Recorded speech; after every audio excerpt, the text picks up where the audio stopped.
Sorry about that. I am messing this up because, let's see, I have not live streamed in a second, and the reason being is I've had a lot going on, and also my life is a mess and my room's a mess because I'm going to be moving soon, and well, not that soon actually, it's in a few months, but I am a nervous planner, so I'm already planning and trying to get my life together to move. So that's why Bots is there, life is everywhere. And I was in a wreck, so I haven't been streaming in a while. And I've been dealing with other legal issues, so I also haven't streamed in a while just because I didn't want to slip up and say things that I shouldn't be talking about when I was feeling a certain way about things, because I'd already kind of talked more than I should have about certain things where if someone, has been watching my videos, maybe that would look a certain way or not, I don't know, but whatever. So I've been dealing with a lot. This video also is going to be in spoken English just because I have carpal tunnel and a lot of pain in my wrist and I work a lot, and so I try to give that a break. And sign language is important to me, and I do sign to express myself and for access as much as possible, but at the same time, you have to know when to accommodate yourself as well. And also, I'm not the most fluent signer, and I've talked about that before. I'm not very fluent. But I do know enough sign to where, like, someone who is fluent in sign knows what the fuck I mean. You know what I mean?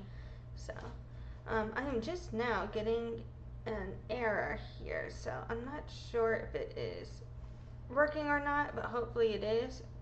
I don't know. Oops. Sorry, for the live stream I'm getting an error that it's buffering, but I think it is still working. I don't know. Okay. I apologize for that ramble, or this shit clusterfuck of a ramble here for this intro.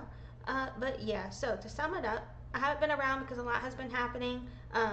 I'm going to be discussing more about those legal issues. I did make a video, the David and Goliath video. If you check that out about my EEOC journey, that's part of what I've been speaking about. That's all redacted. I did publish that, so that's out there. And then there's other stuff, but we'll see if I end up talking about that later. We'll just see what happens here. And then, yeah, so I'm going to move on from that because I don't want to accidentally say anything, but, go watch the David and Goliath YouTube video to know what I'm talking about, my YouTube channel, and I also made a link in it's currently in the description, but if that gets too long, it might get moved to the comments for the blog post on my site. And there's also the link to the YouTube video there. And yeah, and so that's been a situation that I've been dealing with as it relates to discrimination in a lot of forums, where I was not given accommodations as a deaf person for access, and then also along with a lot of other things, and then also part of what happened in that was being disrespected on an Indigenous holiday, and so I just think it's interesting with intersectionality. We often talk about how oppression is connected, but it's when you experience moments of that intersectionality, it's very difficult to convince people that things they perceive as unrelated are connected, so yeah, but moving on. So today we're basically going to be talking about Indigenous issues in deaf community, and I want to talk about Indigenous issues as well in a global society first, because deaf community is kind of a microcosm of that. It's not necessarily like where it starts. It's just, because there used to be no deaf hearing division before colonialism in these lands, and so that's something else we'll get to. So I want to look at some examples. I'm going to talk a little bit about an issue I had with Greg Zola still. We'll go over that a little bit again, because that YouTube video I had done before it was taken down, and I'll go over that also. And we're going to go over this situation I had on Lifeprint, and I'm also going to review a situation that I've already put on YouTube when it comes to arguing with deaf white people about the origin of American Sign Language and Indigenous genocide being tied to it and Indigenous Sign Language, um, things like that. We're going to talk about all of this. And not, I don't know if it's necessarily going to be in that order, but we're going to be talking about all of that. We're going to go through basically some of the altercations I've had as well as sources. And so it's gonna be, I'm hoping it's like a balance of like, social issues, my opinion, as well as just like, this isn't my opinion, this is just a straight up fucking fact. And so there will be that balance. But let's see, it looks like YouTube might be pipping out on me. What I'm gonna do is hit that be right back button, and then I might try this again. Let's see what's happening here. I apologize, I'm having some technical difficulties.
I feel like this stream is a little bit more ADHD than usual.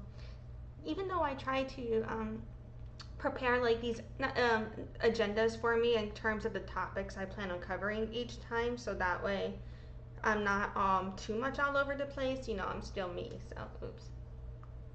But okay, so I'm going to hit my intro. We're gonna actually do this bitch.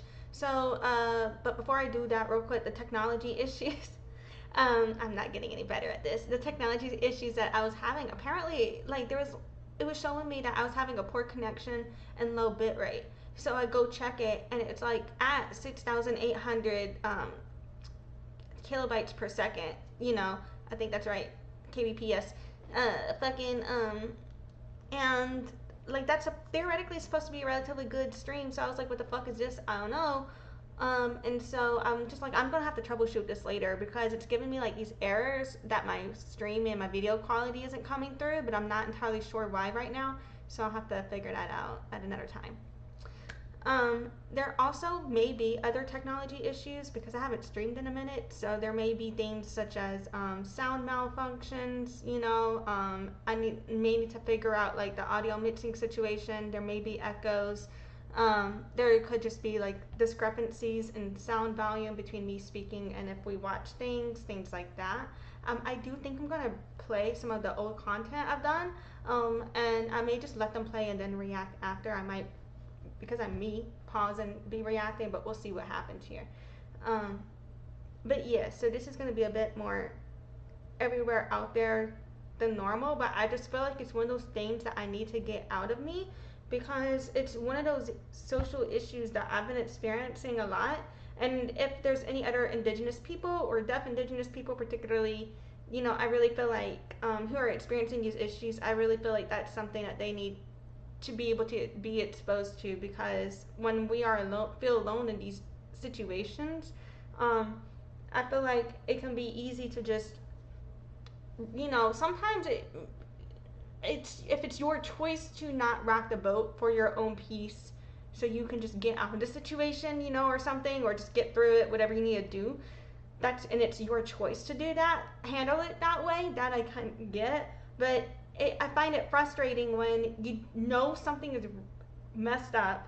You don't have the words to articulate how you feel because you haven't processed it fully yet, but it just is not right, and then you realize later how wrong it was, when it's like not until you are exposed to other ideas and are thinking about these issues and interacting in these spaces and thinking about it for yourself later, where you're like looking back and you're like, oh, that's what that, oh, so I feel like hopefully this helps anybody who is in a space where they are looking to make other people aware of these issues in their own way. So yeah. All right, here we actually go for realsies. Sorry. Hi, my name is Alexis, also known as Lexi or Deaf Child. I was born deaf, hard of hearing. I began doing business as Deaf Child 2013, marketing 2011, sales 2009. I've earned 50 plus certifications in marketing and sales. My Bachelor of Science from Loyola University, New Orleans, with a music industry studies major and a business administration minor. Deafness runs in my family genetically. Speech is not fully accessible to me. Anyway, I'm here to bitch about whatever the fuck is on my mind. So here we go. Visit my site at noladeafchild.com. Okay, so the first thing that we're going to look at, what we're going to jump right into, is the social issue that I had. Let's see, is my captioner not working? I apologize. Okay, I think it is. So the first thing that we're going to jump into is the social issue I had with Lifeprint. I'm sorry, I'm repeating myself. And let's see, I haven't done this in a minute. Also, my webcam broke, had to get a new webcam. And half the time, I don't know why, I almost never sit with overhead light. If I can help it, I'll be chilling in the dark. Alright, so the original conversation began with a conversation about baby sign language. If you're in deaf community, you may already know about the social issue. If you're not, then here's news for you. A lot of people who are deaf consider the exploitation and capitalization of sign language and calling it baby sign. We kind of consider that cultural appropriation and infantilization of us, a lot of us do. And again, it's not a monolith, so not everybody, but I'm saying a lot of us, don't feel good about that. And it's typically hearing people who aren't too connected, or if they are connected, they're still like, a lot of people who, even if they are connected to deaf people, still exploit us and harm us. Take Alexander Graham Bell, for example, and so it's just like there's these social issues that come up. Well, so originally a person posted about how from watching Bill Vicars in the Lifeprint Facebook group, she posted that her child was using baby sign language. And so it says, or her kids, my 2 and 3 year old are learning baby sign. Was what she was posting about, and then talking about those signs, trying to teach or whatever.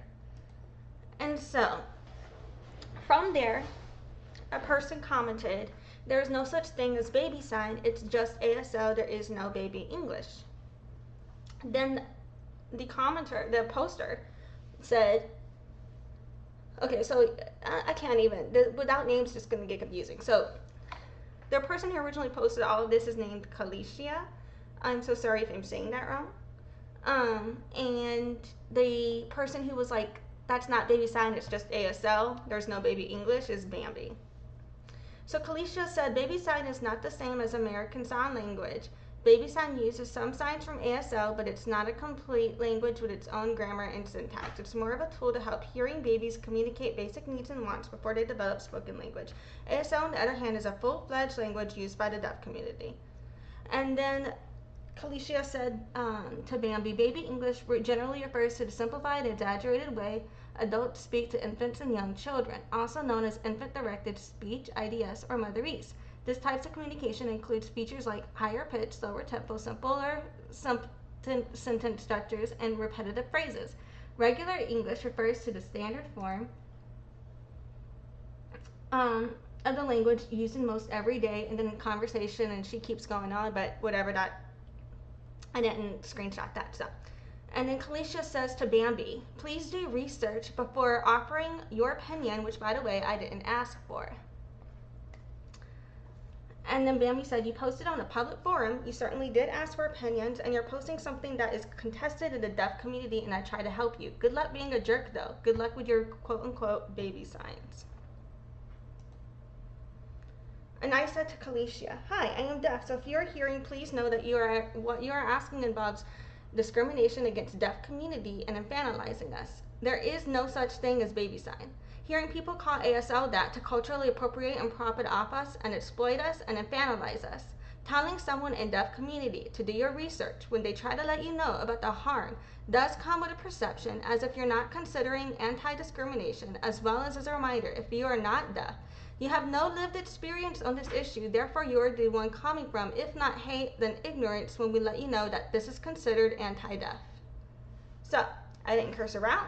I didn't insult her. I let her know, point blank simply, what are the cultural discrimination issues here? How is this harmful to the deaf community? And why it's wrong to, when you're in a deaf space, and you're to be telling deaf people how to feel about situations. Okay.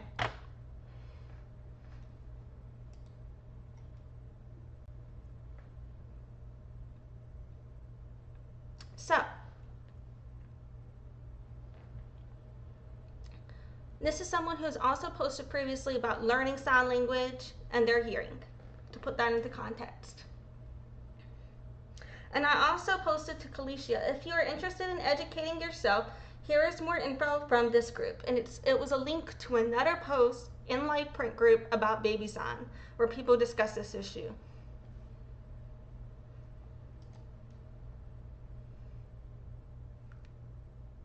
So, moving on. Then we have Tracy's post.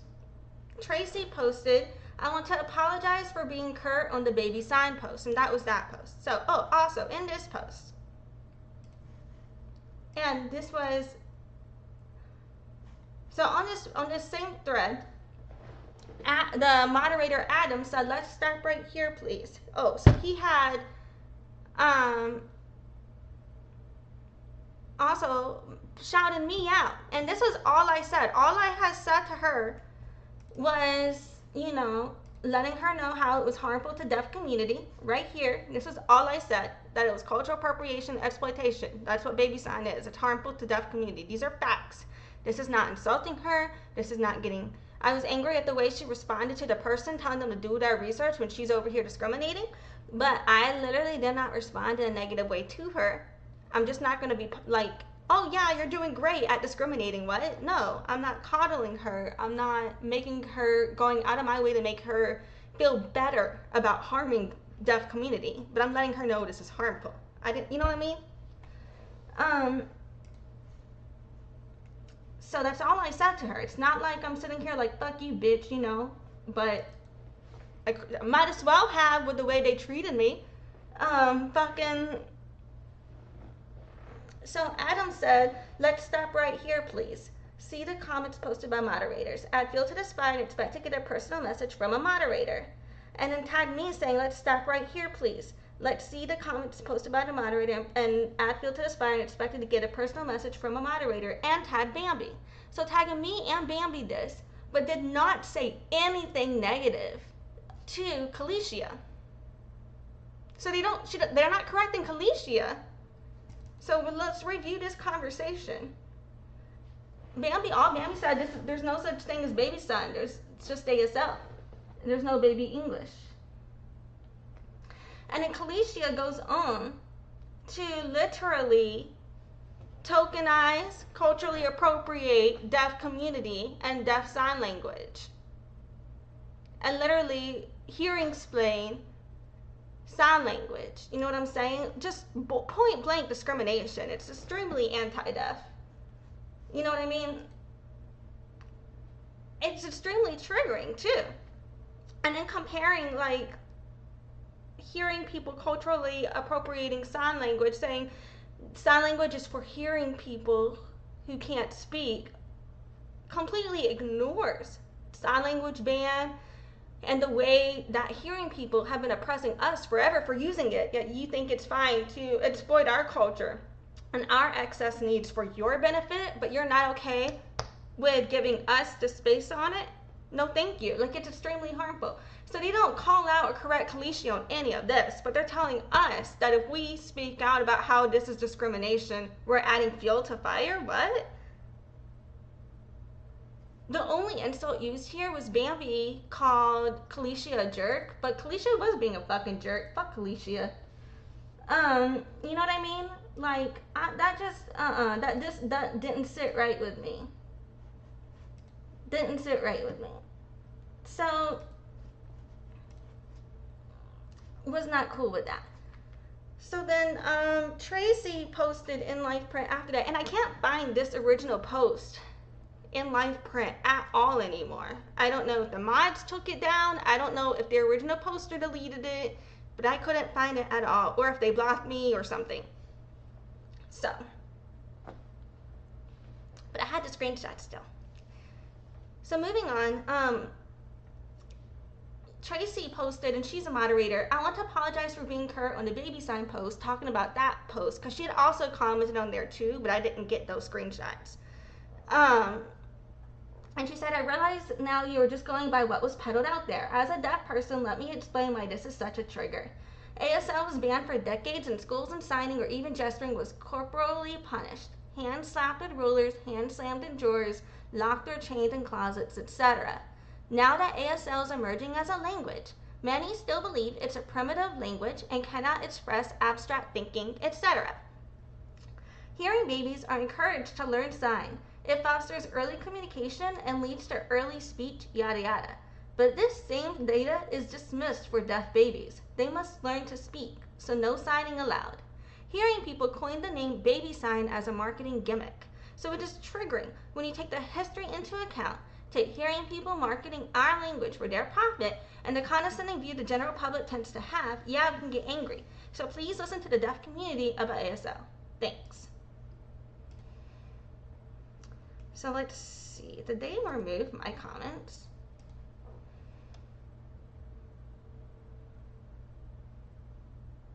Oh, they absolutely did. That's Indigenous erasure, in my opinion, to have deleted my comments from this thread, in my opinion, is a form of Indigenous erasure.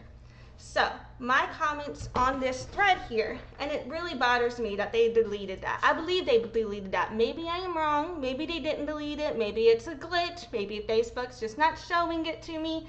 But if they did delete it, that is definite racism. I'm putting that out there. And now, mind you, this is my mom, this is my dad, all right? Yay. Yeah. Okay. Okay. All right. Yeah. Okie dokie.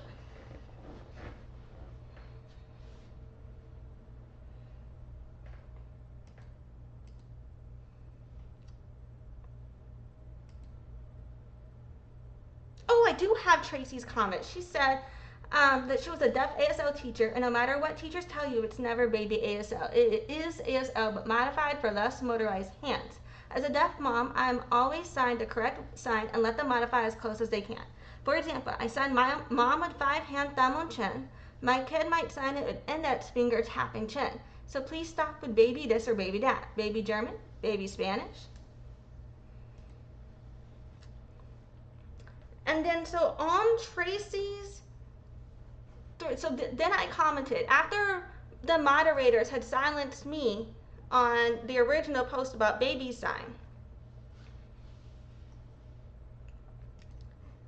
I commented, when moderators silence deaf community for discussing what is discrimination and say to tone it down while giving grace to the person discriminating, it normalizes and supports discriminating while shutting down deaf advocacy. Disappointed with how that was moderated. And then Monica said, this is not a deaf community. This is an ASL learning site. The majority of this group is hearing and learning ASL.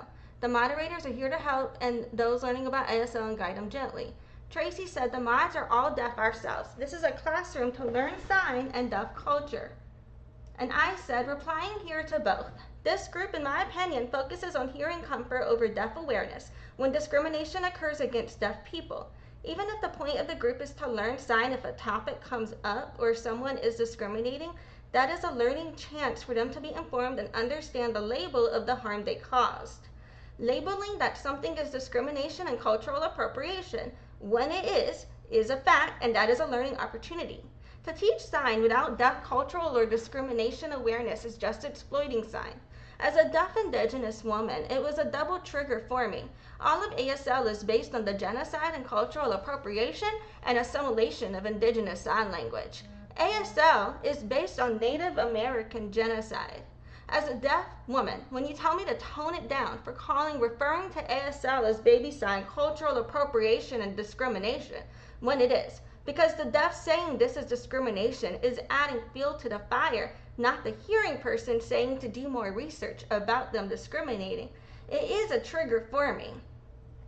As a deaf Indigenous woman whose access in life is based on the genocide of my ancestors, to say that I'm the one who needs to tone it down for labeling what is discrimination when it is. It's one thing for me to make a random post in this group about deaf cultural issues when the point is sign here. Then I'd see how it's irrelevant. But to tell me to tone it down, and I'm adding fuel to the fire for correcting a hearing that what they are doing is the label of discrimination, is just silencing deaf voices for hearing comfort. I feel unsafe in this group as a deaf Indigenous woman due to moderation that centers hearing discriminating against deaf over deaf support. And then Monica said, feel free to leave if this group is not fitting with you. The focus of this group may not be for you. Kalicia said, were you even there? Did you see the post? Maybe you misunderstood. I was there. I did see the post. What the fuck are you talking about? She said, maybe you misunderstood because first of all, please define discrimination. Then point out where I was discriminating against anyone.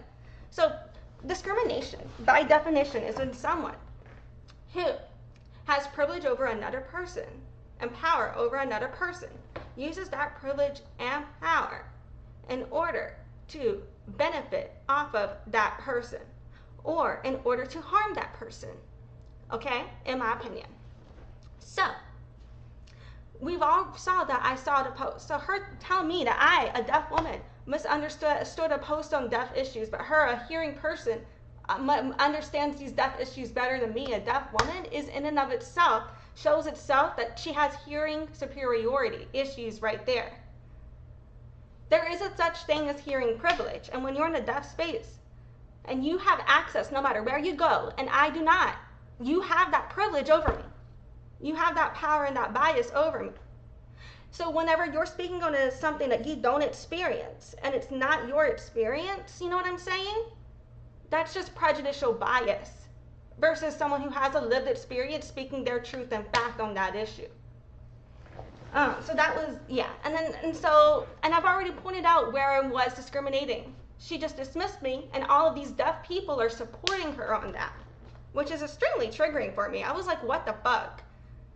You know what I mean? Like deaf community is not a monolith. It is triggering for a lot of deaf people, but the way they coddle her and just let her discriminate against deaf people, that's deaf tokenism. That's why hearing people be like, oh, I know a deaf person, they didn't care, you know? It's because of people like Monica. And so then she says, clearly nobody was shut down but me. If she was able to make this post, I'll be so emotional that you don't seek information or context first. and calling me the emotional one while gaslighting and dismissing me. But what, she's not the one traumatized by this. This is a deaf trauma. So calling me emotional for speaking on my trauma is literally discrimination against me in and of itself. That comment itself is discrimination. Are you fucking kidding me? And then I said, the fact that mods are allowing the hearing person who discriminated against all deaf to continue pushing back against me.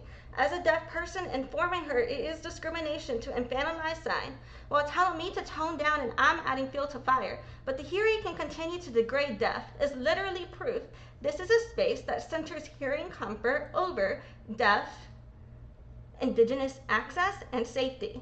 I hope one day the mods care regarding anti-discrimination and supported deaf people calling out anti-discrimination instead of enabling hearing to spread hate.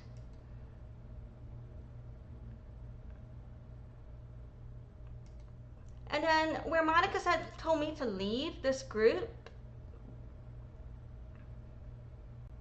just really was a little bit triggering for me. So I said, I'm not the only deaf who considers infantilizing sign discrimination. And even the main post here is against infantilizing sign, discussing triggers that we are speaking on the original post here.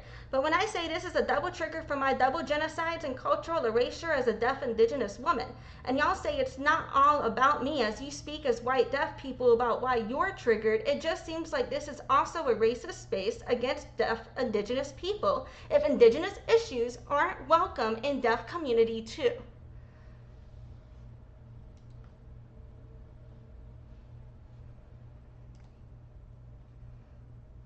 And I also told Monica, in the future, when deaf indigenous speak up about experiencing trauma from the discrimination you normalize and tolerate as moderators, I hope you reflect on how to create a space based on anti-discrimination instead of telling the person saying, hey, this is discrimination, to leave. Why is this space only for white deaf people to say they are triggered, like Tracy did on the OP, and that's fine, and not centering? But if a native deaf says why it's a double genocide trigger, that's an issue and they shouldn't be here? Consider how the way you exclude deaf indigenous people is harmful to all Native Americans and racist. A white person telling a deaf indigenous woman she doesn't belong in a deaf space after talking about how ASL is based on Native American genocide is definitely racism. Please change your racist behavior going forward. You may not believe deaf indigenous people belong in this space, but I believe that it is because colonial settlers normalized discrimination. And as a colonial settler, that's all you know, so it's all you repeat. I hope just because you were born a colonizer descendant doesn't mean you continue to repeat the harm of your family, but that you work on yourself to reverse discrimination and support rights for a Native people too. Telling a Native woman to leave on sign language when you wouldn't have ASL without Native genocide is a form of indigenous erasure you are doing, and so is deleting my fucking comments.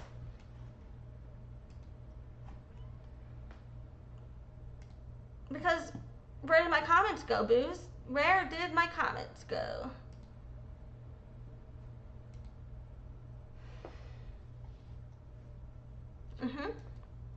So yeah. And then, oh yeah. So anyway, so she can post about how she's triggered, but I can't.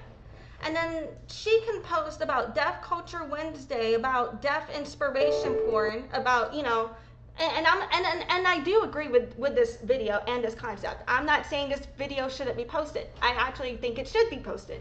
But I'm saying, why are they allowing this, but they don't allow me to speak on deaf indigenous issues? That's a problem.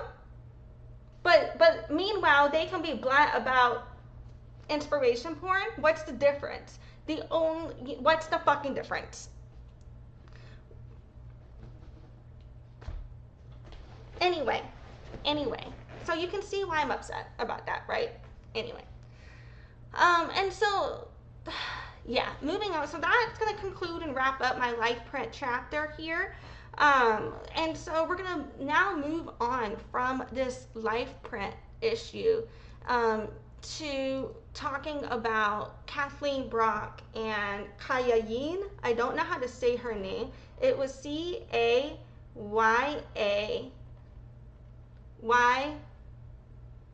I think, if I remember correctly. Or Wild Egg on TikTok at the time that I was having this issue with her. Obviously that didn't go well, so I don't follow her or don't know how the fuck she goes by now, but that's what she went by back around 2024, 2023. So it all started when I posted about Deaf Indigenous issues, and I was posting about the American School for the Deaf and the formation of ASL.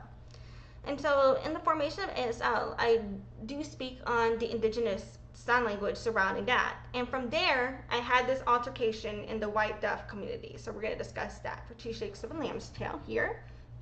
But first, we're going to, what I think I'll do first is watch the videos. One video has some messages. I can't decide if I should just I think what I'm gonna do is just play these videos and then we're gonna discuss everything. I think I'm just gonna play them in order and then we'll discuss it all after.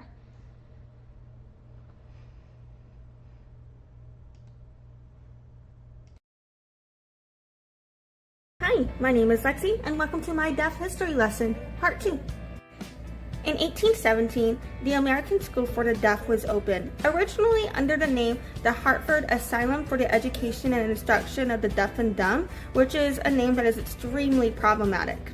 And this was opened by Mason Cogswell, Thomas Gallaudet, and Laurent Clerc. French Sign Language and Martha's Vineyard Sign Language were combined to make American Sign Language. Martha's Vineyard Sign Language is an indigenous sign language native to that island. Basically, some white people came over here, they looked at the signs that the Native Americans were doing, and they were like, oh, we like those signs, we're going to take those and claim that we made a new language. This is why you really can't talk about the history of American Sign Language without discussing colonialism, or you're not really telling the full story. Feel free to ask if you have questions.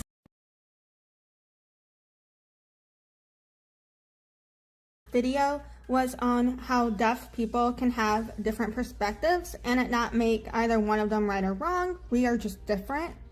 And I wanted to make another video about how we are not a monolith.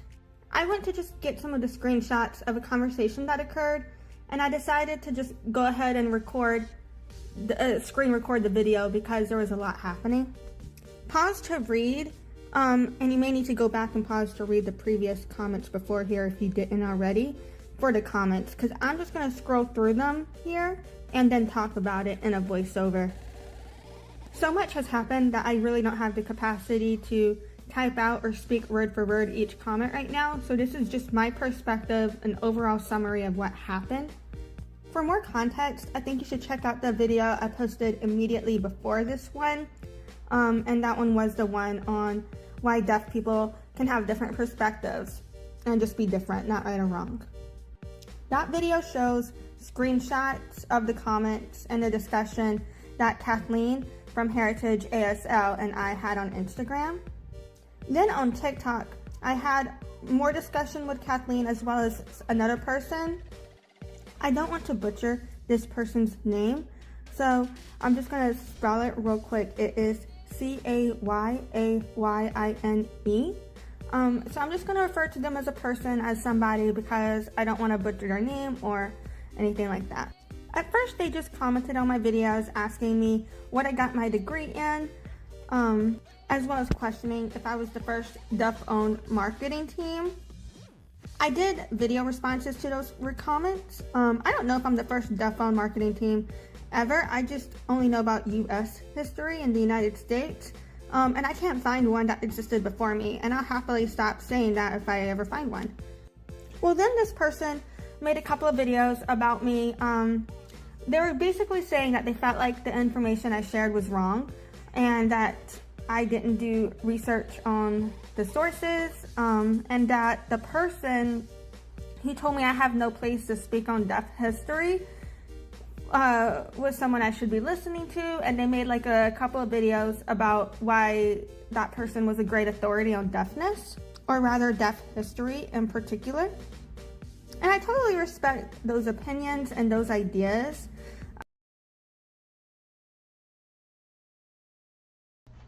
Okay, so I'm gonna pause here.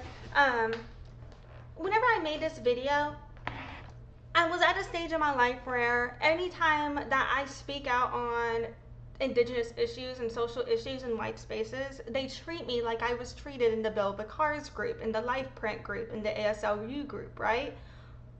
So, because that's how it always is in white deaf spaces, you know, and how white people are and how white deaf people are,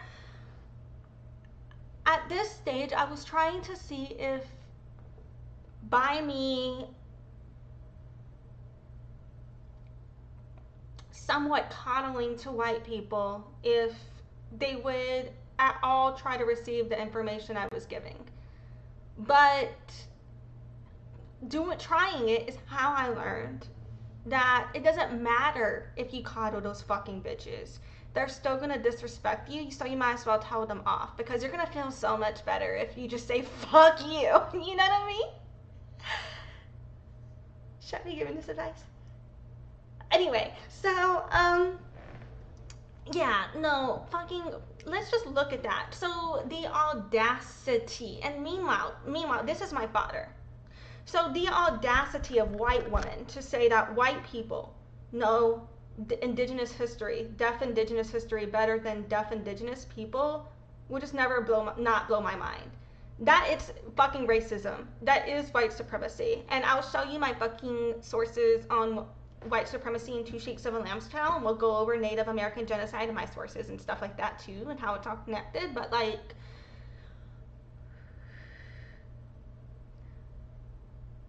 this is what I'm talking about when I say deaf Indigenous people are experiencing deaf Indigenous erasure today, and we experience violence today, not just from hearing people, but also from deaf people. So we're starting with the deaf people, but we'll get to a hearing dude in Two Sheiks of a Lamb's Tail as well. Yeah.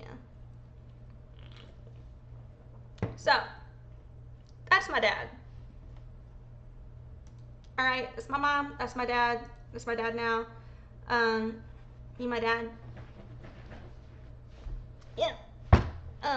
Alright. So, let's just put that out there. When you've got, like, white people saying, oh, they study white history and what white people teach about white dominance, so they know better about Indigenous issues than an Indigenous woman, you've got a fucking problem.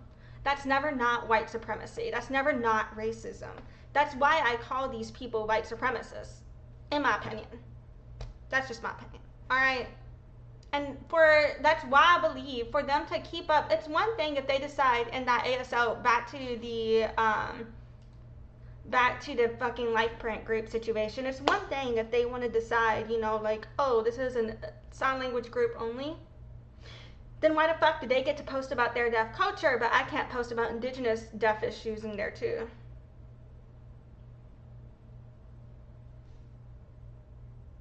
So it's for white deaf people only. Got it.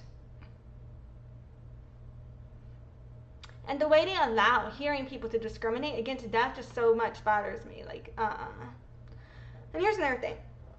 When you are deaf, we have language deprivation, right? And so a lot of us deaf people, 90% of us, we've got language deprivation in both languages. And so I'm not good, like, my English sucks sometimes, and my, I can't communicate in any language, you know? So I feel like that's why, like, people like me, we look for ways to express ourselves. I don't know. But anyway, let's go back to just watching this video. I'm going to try to keep reacting after, and then I'm going to do a reading of these comments as well after we watch these two videos.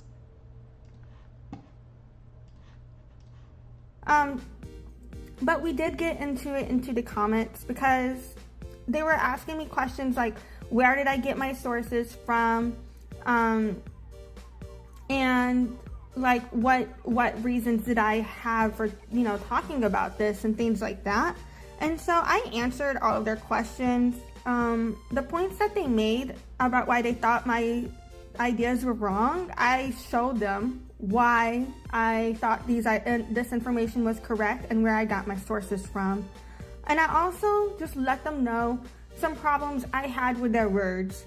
and why I was not necessarily kissing their ass, because I really just didn't feel like they came to me respectfully with these issues. What really bothered me was she told me that I wasn't listening to deaf experts. I sent them 23 sources that I had gotten information from. And on YouTube, I had also already cited the 2 sources that Kathleen had shared with me. Because in those sources, I didn't see anything different than what I was saying, even though they were telling me I was wrong. So my understanding, I think, is that we're all just looking at different pieces of the information, and different pieces of it are standing out to us and are more important to us. And that's okay for us to each take something different from what we see. If anybody has any new sources that contradict anything I've said, I would love to make new pieces about that. I did ask, I think maybe 3 times for them to send me sources, and I was never sent any. Besides the 2 that Kathleen sent me, which didn't have anything different than what I said. I did tell both of them that I felt crab theory coming from both of them because I felt insulted by both of them. I only told Kathleen that I did feel some of what she said was internalized ableism with me. When I went back, I couldn't see Kathleen's comments anymore. I don't know why. And when I say what upsets me, it's so you know how to have a productive conversation with me. I think in this scenario, we should be able to talk without dismissing each other.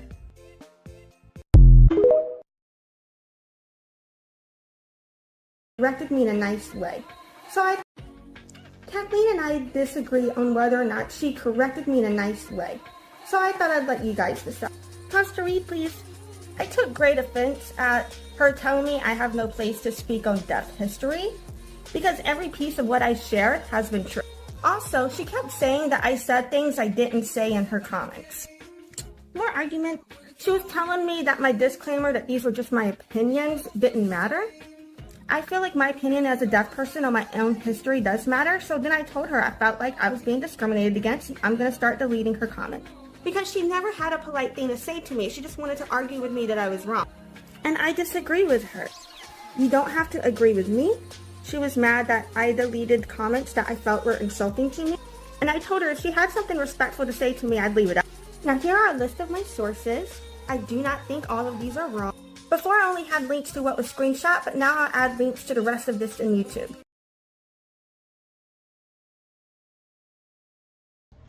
Okay, so,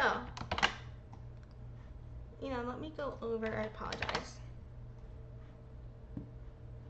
I accidentally shared these 2 videos out of order, because it's kind of hard for me to keep up with all of this, it all happened so long ago. So, this happened before this situation. So, first I posted the very first video we went over regarding all of this, with my Deaf History Lesson 2, where I mentioned the origin of Indigenous American Sign Language, how it relates to Indigenous Sign Language, and the racism and cultural genocide tied there, right? And so on that video is where the following comments took place with Kathleen. And Kathleen is saying that I attacked her like a bad person. And this is Kathleen Brock. She claims to be a deaf historian, except for I find her to be extremely racist when it comes to Indigenous people. That's just my experience as an Indigenous person. So, Kathleen said, I understand you are sharing, however, I feel you have no place to share the deaf history without research more deeper. And this is my people. So, I'm Powhatan descent, mind you. And so, for a white woman to tell an Indigenous woman she has no place to speak on Indigenous genocide, it's like a hearing person trying to tell me I have no place to speak on deaf issues. Like, are you fucking kidding me? Fuck you. That is white supremacy. I don't give a fuck if you call yourself a historian. You're a piece of shit, in my opinion. And she was saying that I need more research when she hasn't done her fucking research, because I got sources all day. And the sources she sent me literally said the same thing I fucking said. I read those fucking sources. They all admit about the origin of American Sign Language being tied to local languages here. What were those fucking languages? Native American indigenous languages. What other fucking people were local to the Americas, bitch? Dumbass fucking bitch. Anyway, and she was saying we cannot eradicate the alumni status of 3 deaf students who came from Virginia's first deaf school in the USA. I am Powhatan descent. Powhatan, it comes from Senakamaka. Senakamaka is what is now known on the colonizers' land of Virginia. All right? That's my fucking homeland, bitch. How are you gonna tell someone who's an actual Virginia Native American about my own fucking history? You're not even fucking from here, bitch. Fuck you. Anyway, because now mind you, this is what a Powhatan looks like. This is what a Virginia native looks like, bitch. Fuck you. Anyway. So I told her, hi, I've been researching this for a long time. So have my ancestors, bitch. Fuck you. And so I said, I don't think you saw my disclaimers with both this info came from or the one stating that this was a generalization of events for an overall discussion of deaf society. I in no way claim this is the full history. I never claimed that American School of the Deaf was the first deaf school. I only stated when it was formed because I discussed Goliath later.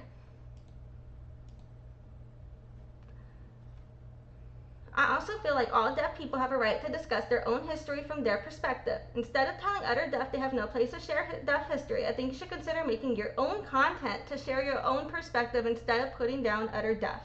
Your commentary is a good example of craft theory in deaf community. Now, meanwhile, she's claiming that I'm attacking her. And I'm in this live stream, I might be aggressive towards her because fuck her, but in my comments to her, I was nice as shit. Yeah.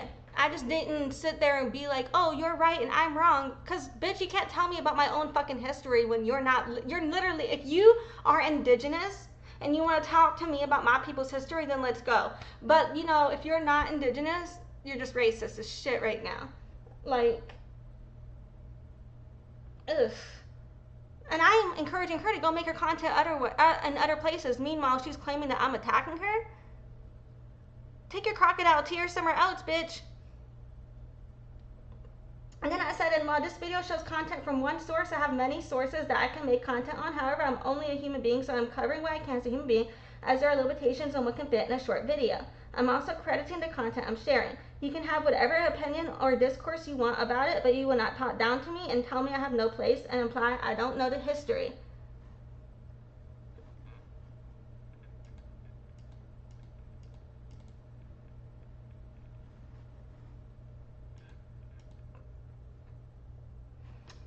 And then she said, I am not attacking you. I am sharing my side of the story as a historian. Sorry if you think I was attacking you. I am sharing the realistic history of how people do not like to hear the real history facts. You know, that is hilarious, considering she's a white woman who doesn't like to be told that American Sign Language is based on Native genocide. Fucking hilarious that she says that. Meanwhile, she's the fucking problem. Are you kidding me? She said attacking is a strong word and I'm a deaf professional historian with a master's degree telling me since I know a lot. You're a deaf professional with a master's and historian degree and you don't know shit. They didn't teach you a goddamn thing about indigenous issues. That says a lot. And she says this is not attacking. That is telling the historian who is sensitive and sharing the accuracy of the information.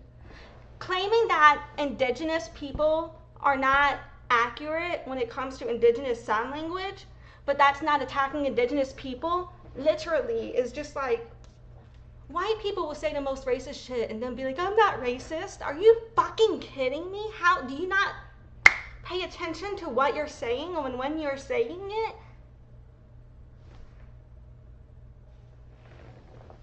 And I replied, I welcome your perspective the entire time. I only ask you to not tell me what my place is as a deaf person to talk about my own history and to stop saying I haven't researched something that is backed up by several sources. Telling me I haven't researched something when I can show you all of the sources that I've researched is an attack. It's disrespectful.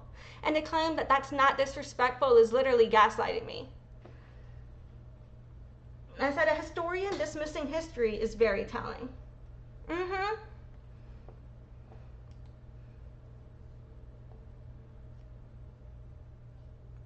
And then she's saying that Martha's Vineyard sign language did not influence ASL.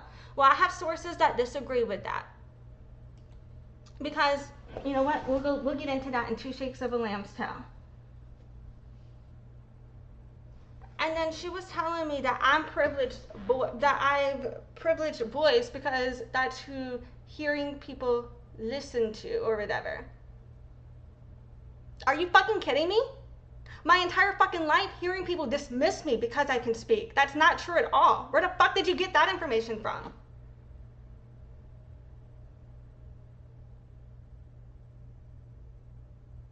Like literally being like, after being racist to me and then acting like you're not a fucking racist because I know how to speak. That what? Are you fucking kidding me?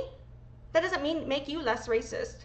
And it makes you more ableist. And it makes you more anti-deaf. Thank you for letting me know that you discriminate against deaf people who were forced to speak because of sign language eradication.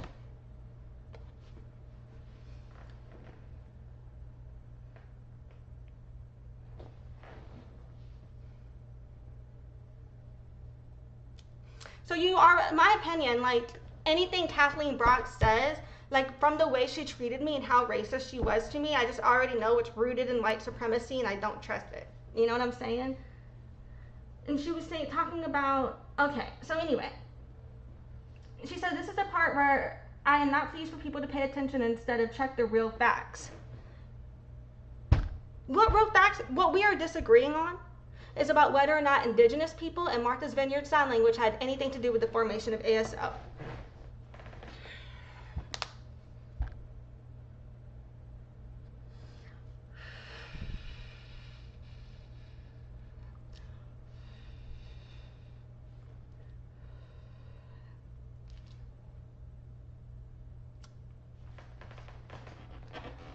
She said, our deaf history is very, very sensitive because we are a small, marginalized community. As if I'm not part of that community.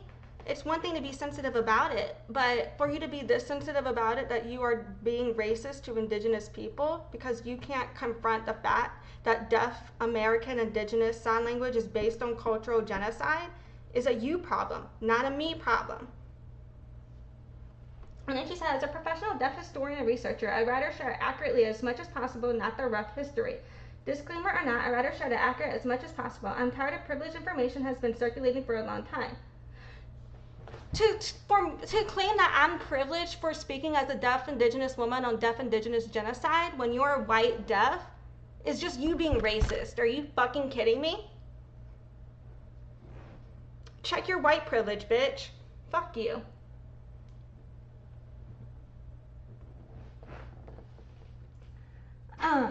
She said that caused it to become popular part of the internet search and impacted on authors who use unreliable sources. Claiming that indigenous people are unreliable sources is literally racism, and you'll never convince me otherwise. She said, there's a lot to clean up mess. The inaccuracy caused many people to use wrong info. In fact, leave the history of ASL up to professional deaf historians like me. So she's saying indigenous people should not speak on deaf history because white deaf people know more? Is that her point? I don't get it. I fucking hate people like this. She said, I'm scared many will think hobby researchers are accurate. I know the history of ASL. Apparently you don't, or you're just racist.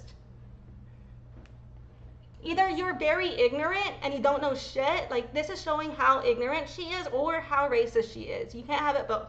You cannot claim to be a deaf historian of ASL while negating the impact of indigenous people history on sign language, while calling us unreliable sources.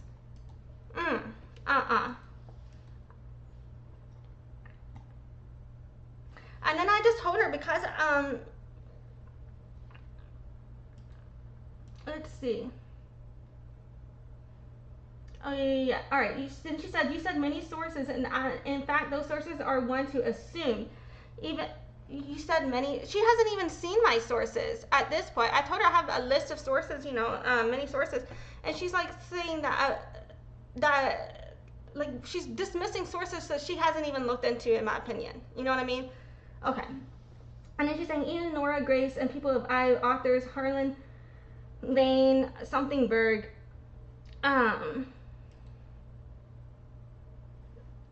Harlan and Ulf Hadberg said is based on the assumption. This year, Meyer and Power have delivered the most accurate data of this year and proving that MBSL was not influencing ASL. Why? Deaf students from MB did not come to ASD until years later. I was much aware a while back. I don't care if they were sources for years, but they were based on the pillow talk, not the data. I saw many red flags. White people didn't come to America till years later doesn't mean that they didn't steal native signs. Her argument makes no sense, in my opinion. People joining a community literally doesn't matter when they joined the community. Doesn't matter if they join if the formations of ASL had started in one place or not. Language emerges. English has already existed as a language for a long time, but you know what? Powhatan words got submerged into English. For example, possum, pecan. These are Powhatan Algonquian words. They did not exist in English before white bitches came to America. All right, just because English has been existing a long time doesn't mean that white people didn't fucking steal those fucking words from indigenous fucking people. The same fucking thing in American Sign Language applies. Don't fucking start with me, bitch. Fuck you. All right, now let's keep going. And then I told her, because at this point she is discriminating against me. Like, I had tolerated so much racism from her. Like, this is just a white person, like, literally telling a deaf indigenous woman that they should be forced to listen to white people over native people on indigenous history. It's triggering. It's real triggering. You know what I mean? And so she was talking about deleting my comments so you won't allow others to see the accuracy of the deaf history facts. No, I will allow people to see her side.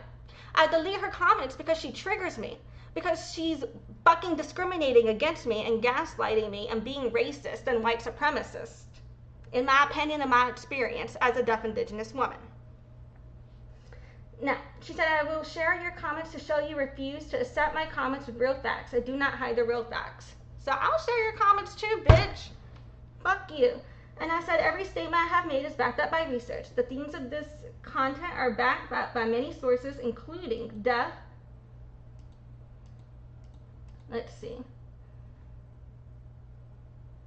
including deaf sources. Also, this post is about the full history of ASL, this one small part of a deaf timeline history piece of oppression.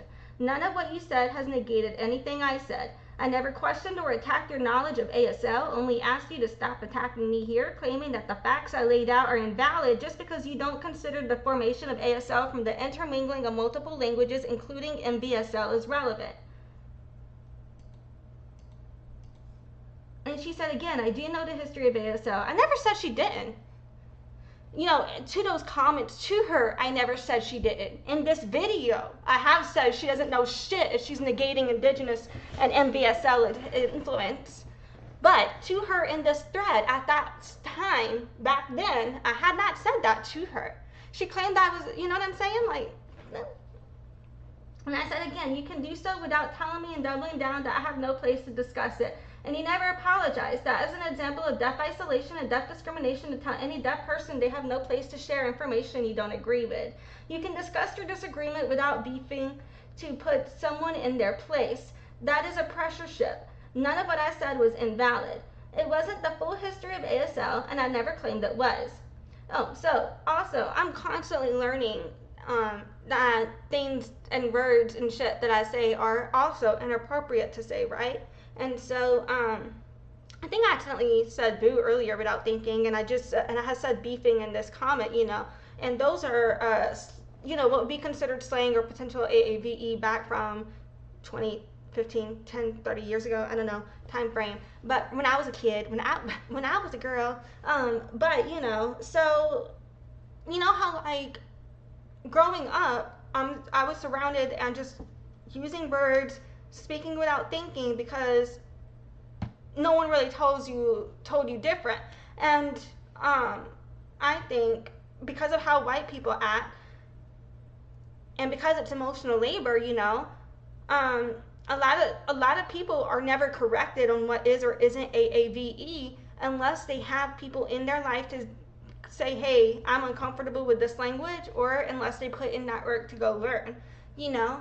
And so, and then also when you're in middle school and high school, I feel like when you're a kid, you yourself haven't processed your own anti-discrimination journey yet to begin to really go be teaching people what is or isn't appropriate to say. So a lot of kids don't go correct other kids unless it's like real blatant, real bad in a lot of situations, because they haven't processed it. They don't process that shit until later, and then they realize, oh, unless they have people to talk about to realize it's wrong now. Did any of that make sense? Maybe it did, maybe it didn't. I'm either you're welcome or you're sorry for that clusterfuck of a ramble there. But my point basically being was, you know, you need people to communicate with. You need to be able to express yourself. You don't always process what is or isn't discrimination until later, you know? So yeah, I was just basically like, and when it comes to my language, over time in decolonizing my language, I am trying to make active efforts to be better. I continue slipping up, and I do think that is an example of the white supremacy in me and the colonialism in me. And so I think just because you slip up or you have these qualities about you, it doesn't make you a bad person. It's just a fucking fact. Like, this is an example. You know what I mean? And where I can't correct my own language sometimes, where I have my own issues, like, why is a white woman saying the word boo and beef? Those are social issues right there, right? But where I say it mindlessly without thinking about it, like, that shows the subconscious, you know, that hasn't been decolonized, right? If that makes sense. I don't know. Sorry for that ramble, but we got back here. Yeah. Anyway. So. But yeah, basically I was telling her, you know, she was like, none of what I said was invalid. It wasn't the full history of ASL, and I never claimed it was. This series, if you watch part 1, only covers events I find relevant to deaf oppression, and in later videos we come back to Got You Deaf. That's it. Start your own video content if that's what you want people to know about. I'll be making more videos in the future on in-depth explanations, but that's not what this is. And being a historian doesn't mean you gatekeep deaf people from speaking on ASL. It means you provide info. I did not mean to do that. My bad. I hit the wrong button.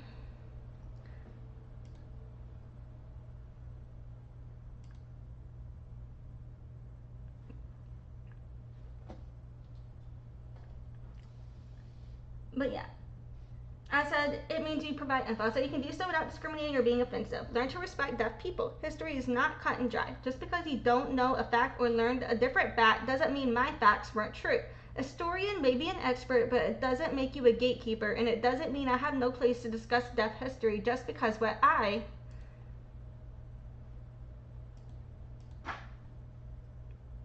Let's see if I... It was me. She was mad that... I was trying to see if it would show me the end. Okay, well the rest of that comment is cut off, so I don't know what the fuck I said, but you know, I said something else too. And then I said, I told you several times, I welcome all disagreements and will welcome your commentary if it was not harmful. Oh, you doubled down on telling me I have no place to speak on deaf issues, and when I told you that was internalized ableism, you claimed I attacked you. I have all the screenshots before I deleted your comments. I told you over and over you can disagree with me without putting me down, and any commentary that puts me down will be removed. I do not have to tolerate you putting me down. That is abusive. You telling a deaf person they have no place to discuss facts is messed up. If you have a disagreement, you can simply comment what your preferred wording would be without telling me I have no place and arguing me about if that means I'm open to criticism.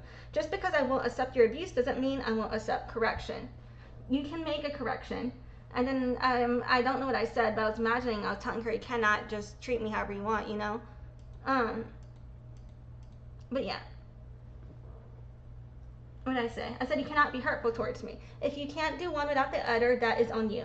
This has nothing to do with marketing, but qualifying buyers means value alignment. We don't have value alignment, so this is a really good marketing tactic because I found out I don't want to work with you for free. Usually you have to pay for that. I would say that makes this a cost-effective marketing tactic, even if I don't intend for it to be one. Thanks for showing me who you really are. Someone who cares about putting other deaf people down than discussing history. Because, oh yeah, because she said you deleted my comments, show you will not accept correction. That is not a qualified marketing tactic to do. Thanks for showing the real self who you are. Like, what? Because, so she was being racist to me. I didn't tolerate it, and then she's telling me I don't know marketing because I don't let her be racist to me. Yeah, fuck that. So, and I also, you know, provided screenshots. So, this video is different. Deaf opinions of deafness are not right or wrong, just different or whatever. In that video, it's linked in this video. It's currently in the description, might get moved to the comments if I run out of room when I do the timestamps. This has all of my sources on that linked as well. So yeah. So so that was the argument I had with Kathleen. So let's go into the argument I had with Cayayine. Back to this video. So Cayayine had basically made a video tune about me, and it was about this conversation that, you know, just happened with Kathleen. And I said, I've done more research, and the events and facts I talk about have all happened. We can argue semantics about each one. And then I said, hi, I'm personally not a fan of Kathleen, but thanks for letting me know you have a different perspective than me. You know, so, and these are out of order, but I'm just going to read you what's on screen.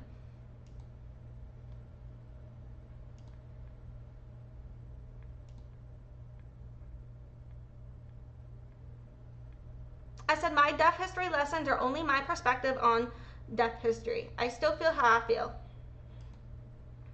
I said, Kathleen told me it's not my place to speak on deaf history, and I felt she was being ableist towards me in her wording because it is all deaf people's place to discuss it. I also felt she was fucking racist. Anyway, I said but I didn't say that because, you know, white people aren't receptive to that, to learning about anti-racism. And so I wasn't even trying to go that angle at this stage. I was trying to see if I could get them to relate by understanding something that impacts them, you know? And so, anyway, and I said, I have all the screenshots. I never attacked you. And Kathleen was calling to me too. I said, I asked you to stop attacking me, and then you accused me of attacking you for saying that. And that's what we just went over.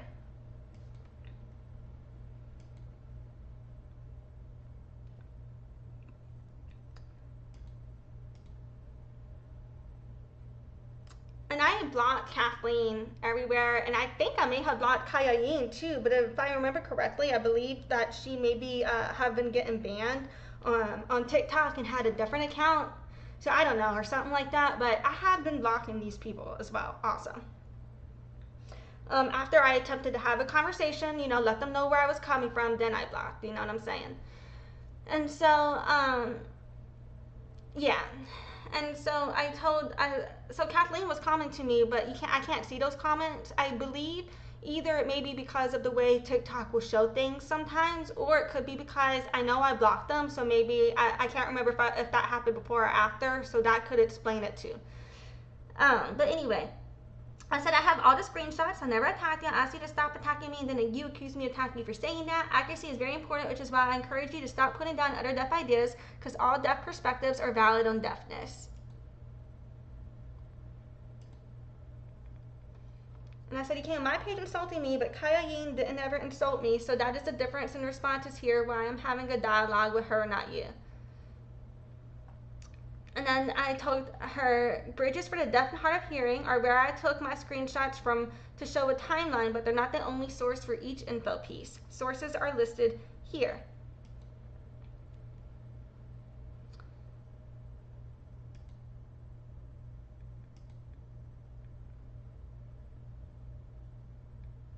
And then I made the deaf people have different perspectives and experiences in our history. Doesn't make us right or wrong, just different video, and I put my sources in there. I said I just did a video on that with all the screenshots. People can come up to their own conclusions. I'm not arguing with you, just telling you how I feel.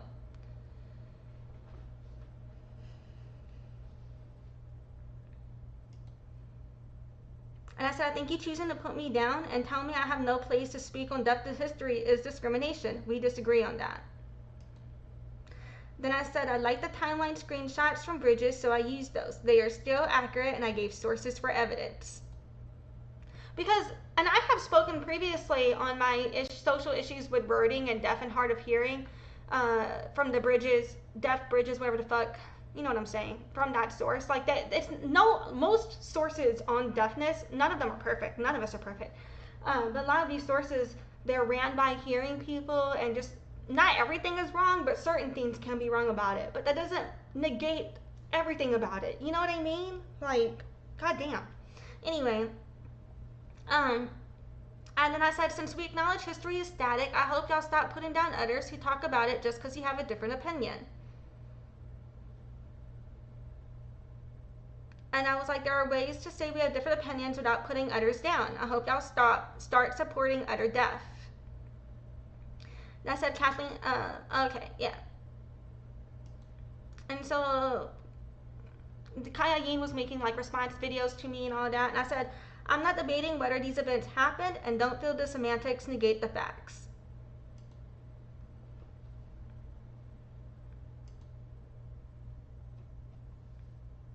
I also said your version of history can be true, and so can mine. History is not up to any one person to decide. Sources like Goliath, National Association of Deaf, etc. are where I get my information from. The screenshots of the timeline I used for deaf repression are to show how we lost our rights. And then I said, everything I have discussed can be proven that it happened with evidence, so I don't mind if you have other info you wish was covered. But I hope you work on understanding that deaf history is all deaf people's history, and we can all share it in our own way. And then Cayayine said, why not consult a seasoned expert like Kathleen Brockway? She probably contributed to some of your sources. I would consider her racist, in my opinion, based on how she treated me. And I would consider Cayayine racist as well, based on how Cayayine treated me and how they refer to indigenous issues, in my opinion. And I said, I don't feel I need to consult anyone on my own perspective, because deaf people shouldn't have to go consult experts just to talk about our own history. Like, what? Be like, that just places another income barrier on deaf access and deaf content creation in the road. You know what I mean? Ugh, I don't like that. And I said, if you can prove to me my sources are incorrect or send updates, I'll happily make content with that. But telling me all my sources are wrong, so I'm wrong, doesn't feel positive or helpful, or like you have good intentions here. I think you can tell someone you have different facts for them to consider. And I said, I tried to DM sources, but it won't let me. Oh yeah, I said, I think you can tell someone you have different facts for them to consider without bringing them down. Like you said, if there's no problem with updating as info changes, why not just tell me the updated info instead of going out of your way to tell me it's wrong when it's just different from your perspective. I have yet to see any sources that differ from what I found, except for the Alexander Graham Bell legacy claiming Alexander Graham Bell never hurt deaf people.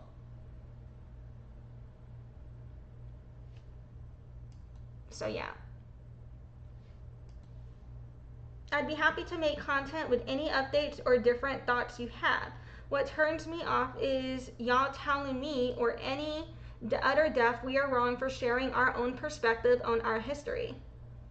Me talking about my thoughts in no way stops you or others from sharing yours. And to me, the difference between safekeeping and gatekeeping is that safekeepers help protect info while gatekeepers try to stop people from being involved. That's why I feel like y'all's approach isn't, let's see, what else did I say? Isn't safekeeping, because it doesn't support me or others in finding the truth. I would welcome your sources for what was wrong and could update content. I do not welcome people putting down my opinion just because it's not what you were taught. Hope you keep that in mind with other people too. Thanks. And mind you, neither of them were willing to or able to send me any sources that differed from what I said. Any sources they sent me literally said what I said, and I included those sources in my shit. So what was the argument for? They were just fucking mad that I was making content about this shit. But why? Why? And then I said, I do not welcome people putting down my opinion just because it's not what you were taught. Hope you keep that in mind with other people too thinks. Oh, did I just say that? Oops. And I said, I tried to DM sources, but it won't let me, so we'll share here. And these are the sources on everything I covered so far. And then I linked to all of my sources up in there. And I said, if I can DM you, I'm about to DM sources. Oh, okay, that was posted before that, but no, it wouldn't let me. And I said video 1 was about Hebrew law, Aristotle, and Socrates on deafness, all which can be Googled to be true when it comes to my deaf history lesson.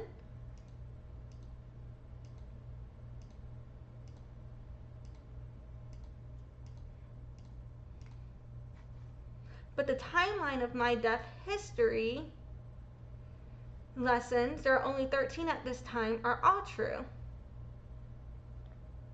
Because they were trying to tell me that like my information on my deaf history lesson was not true. But if you go look at my deaf history lesson videos, do your own research. Y'all don't have to take my word as 100% fact. Y'all can look into everything you said yourself. I'm just sharing with you my journey and my work. And so I went through with her what all the videos were about so far. Fuck it. And then Cayayine said, I have not yet mentioned any specific videos. I'll let you know where I saw inaccuracies. Where are your sources? And I've been sending my sources. Like, so they were telling me you're inaccurate without telling me what was inaccurate. And you know what I mean? Trying to make me take my videos down and trying to get me to, like it was weird. It's fucking weird. Like, that's not how you treat people. It's the white supremacist culture. And I was telling her I tried to dehammer my sources, but it wasn't letting me. If you email me, then I can email. And I said, I fully support you having a different opinion, but to me, it's not up for debate. These events occurred. You cannot like my wording or opinions. But yeah. My perspective doesn't have to change yours, is what I was telling them, you know, like.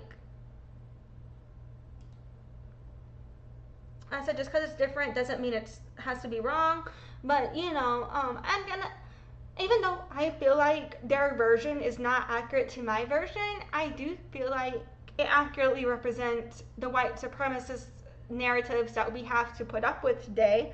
You know what I mean? So even if I disagree with what they say, I agree it should be shared because it represents the harm Indigenous people still face today.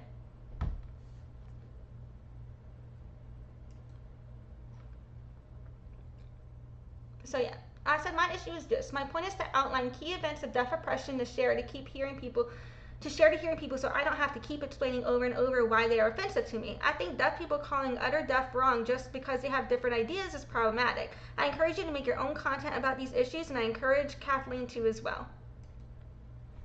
Because the videos are about my perspective and my experience of deaf history, I feel it's okay if you don't agree. I hope you make more videos on what you disagree with.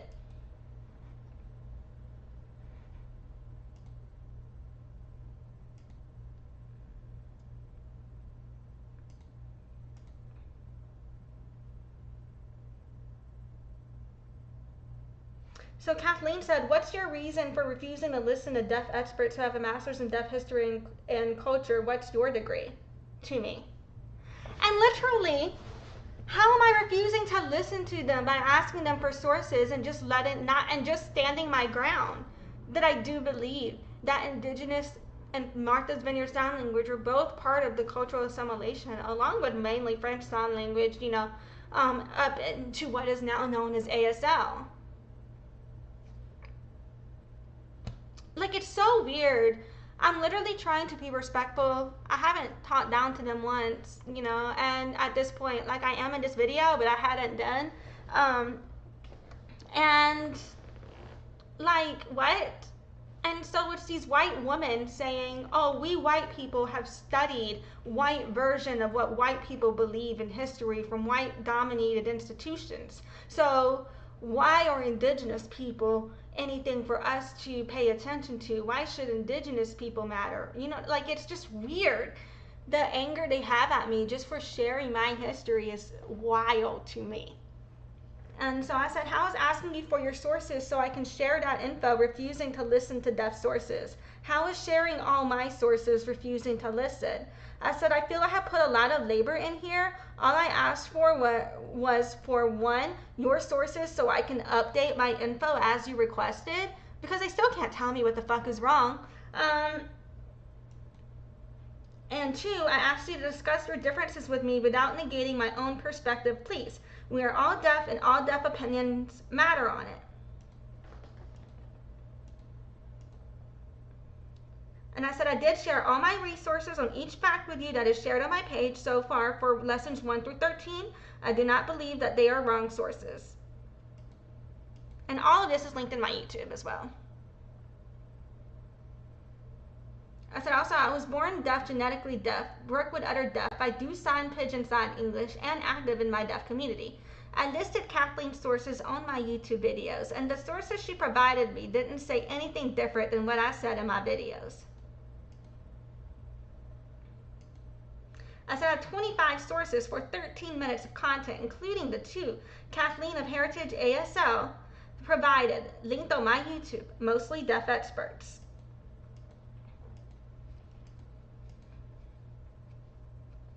I said I showed screenshots of everything said between Kathleen and I on my last video.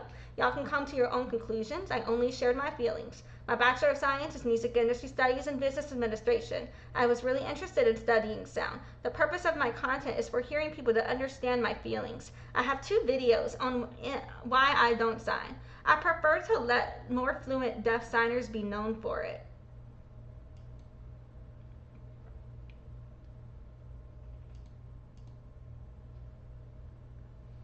The reason I shared my deaf history lesson videos is shortening to MDHL, because all the time I'm told if I speak, I'm not deaf. The whole overarching purpose of it is to explain how deaf are forced to speak and why me speaking doesn't make me any less deaf. It's literally a series I made to send to hearing people instead of arguing with them on my deafness. Like, bam, labor is pre-done for me.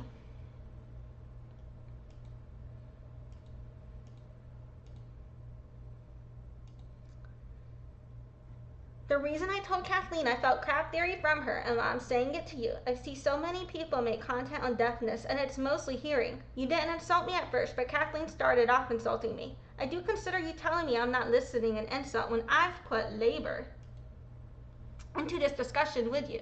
Me disagreeing is not me not listening. It's me being my own deaf person. We are not a monolith.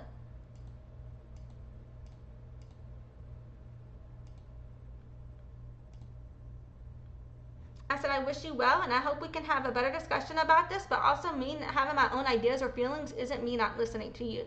Also, I told you many times, but a lot was said, so in case you missed it, I will again make more content with any new info you share, but was not sent that. I already did a video reply to you about my degree and why I share these videos. Please check your notifications or my page for it.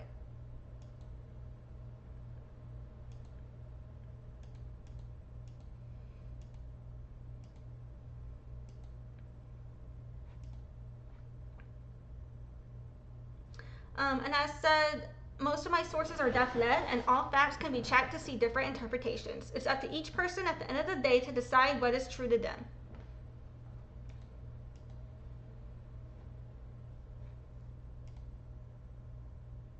I also said, I'm glad you have a good relationship with her. Ours is different. I did do a video reply with screenshots on our disagreements with screenshots also. So yeah. And that was my interaction with Kathleen as well as with Cayayine, and why I just found them to be very racist. So we're going to keep watching. So I'm not going to keep reading any of these comments again, but I am going to just keep watching, playing some more videos here about this conversation. There were some disagreements in the deaf community about my usage of calling MBSL an indigenous language and referring to ASL as having partly colonized Native American sign languages. I think the misunderstanding was that they didn't see that I meant that as two separate ideas. But if the misunderstanding were on these facts itself, I'd like to prove evidence of that real quick. I already sent them like 20 sources on where I get my information from, but I just have 2 more sources that I'd like to show you. In this snippet, Eastern Kentucky University discusses the formation of the ASL from local sign languages, which would have been the Native American Sign Languages, Martha's Vineyard Sign Language, and French Sign Language.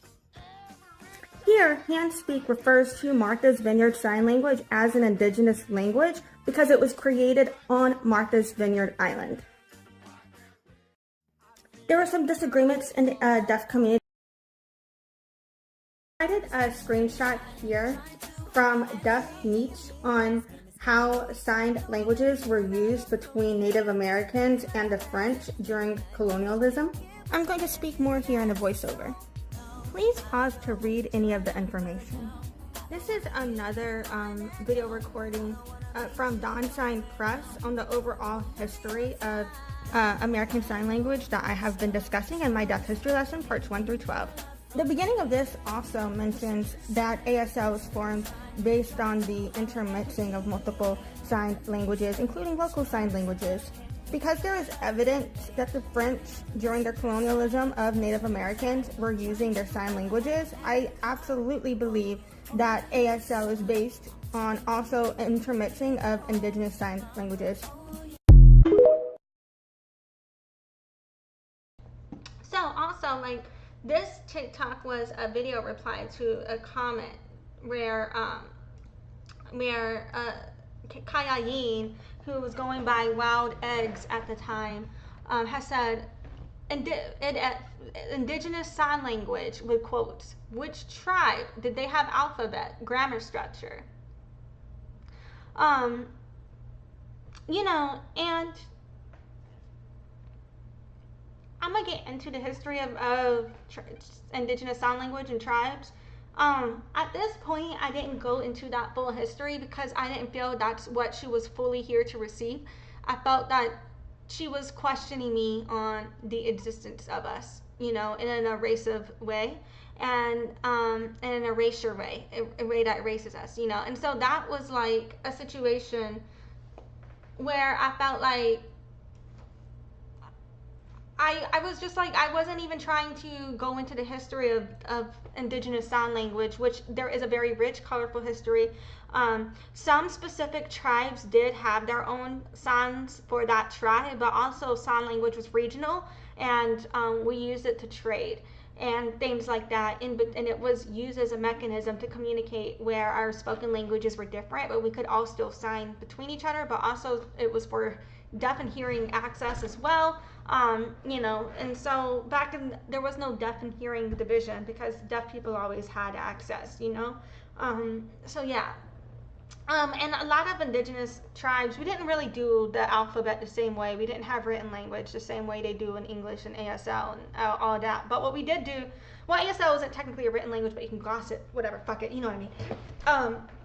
But what we did do was we did have our own grammar structure, and we did have our own signs, yes. And a lot of American Sign Language signs are from indigenous sign languages, like the way we sign moon, the way we sign riding a horse, things like that. There's a lot of things, so I'm just putting that out there. A lot of American Sign Languages come from indigenous signs.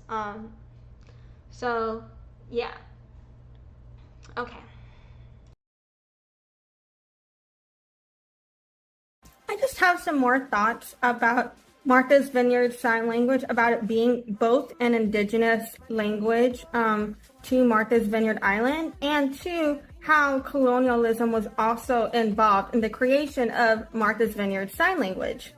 Before white people colonized Martha Vineyard's Island, it was inhabited by Native Americans, and I do not want to butcher their name, so I'm not going to try to pronounce it. I'm really sorry. Martha's Vineyard Sign Language was created by one of those settlers who colonized the island. In my Deaf History Lesson 2, I mentioned the formation of Martha's Vineyard Sign Language and the surrounding formation of ASL. Both have a lot of similarities in regards to colonialism. even though ASL and MVSL are two different languages. My previous two videos on MVSL, Native American Sign, and colonialism add more context.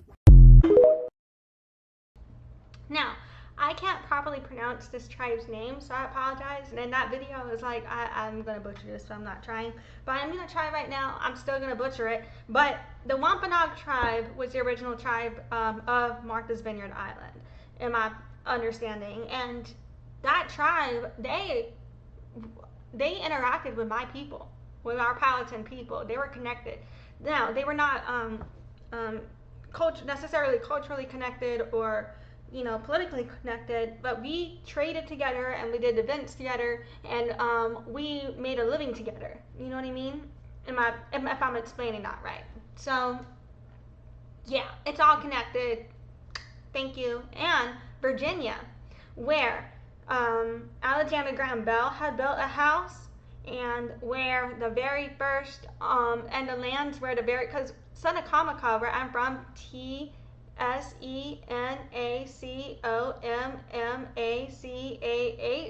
Seneca. This encompasses all of Tidewater, Virginia, as well as parts of what is now Washington, D.C., Maryland, New Jersey, North Carolina, just parts, like these. So we're in Seneca. We were all connected. I don't think people understand. And so the way that deaf history is connected to my people's cultural eradication. You know what I'm saying? Okay, so I think this video, if I'm not mistaken, might be muted. Yeah, so this video got muted, and so I had to, so this video, I have a link to it on Facebook pinned, and as well as an Instagram video up in here pinned. So if you're on Facebook or Instagram, you can go view it on your preferred place. This original song in here had gotten muted, and so then my voice in here got muted. So if you are someone who needs the sound on, you can see it with the sound on, or you can watch just the words or whatever. But yeah. Videos on this question alone in context of the question regarding the formation of American Sign Language, Martha's Vineyard Sign Language, and colonialism. I just wanted to do one more video out of context. So out of context, this question, Indigenous Sign Language, which tribe, did they have alphabet, grammar, structure? Yes, Native Americans did have their own sign languages, and here's some more information about that. I have screenshot a great article from Start ASL that you can pause to read.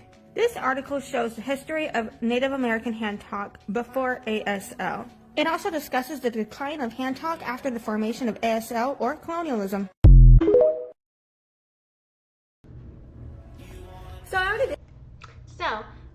So that was where, I took out some content from that. This is gonna basically kind of wrap up and conclude the Cayayine wildeggs situation, as well as Kathleen Brockway's situation there, the racism that I experienced in that situation.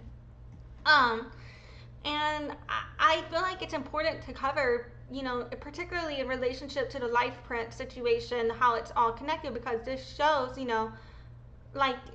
the Kathleen Brock conversation with Cayayine, that happened years ago, 2 years ago now, I think, at least over a year, I think 2 years now. And the situation with Lifeprint just happened just now, so it's like these issues are extremely prevalent. In deaf community, it's very difficult to address racism, because white deaf people, yes, all deaf people are oppressed. Yes, white deaf people experience oppression too, but white deaf people are part of oppressing other marginalized people in deaf community, and they don't like to talk about that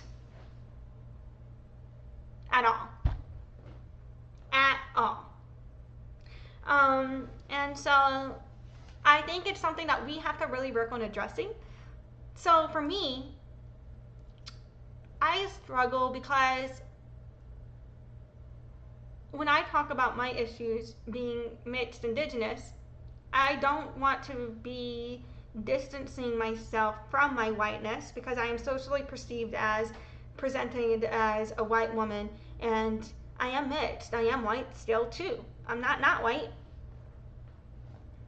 You know, so anytime I speak on those issues, I never think that I'm excluded from being a part of the problem.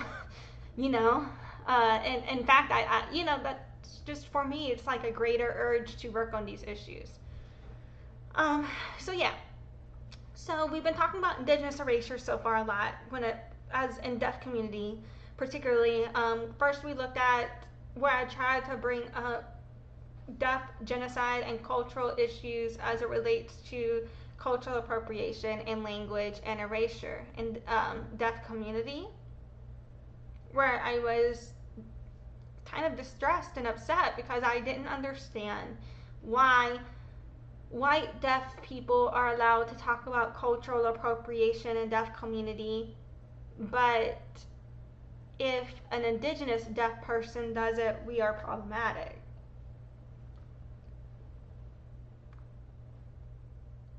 And I don't understand, you know, because I may be expressing myself in this video where I'm like, you know what, fuck these fucking bitches, fuck them.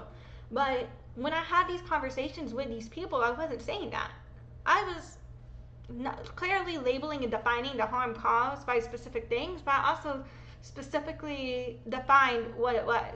You know, wasn't just sitting there like anything you do is problematic. No, I'm like, this is what I found to be problematic and why.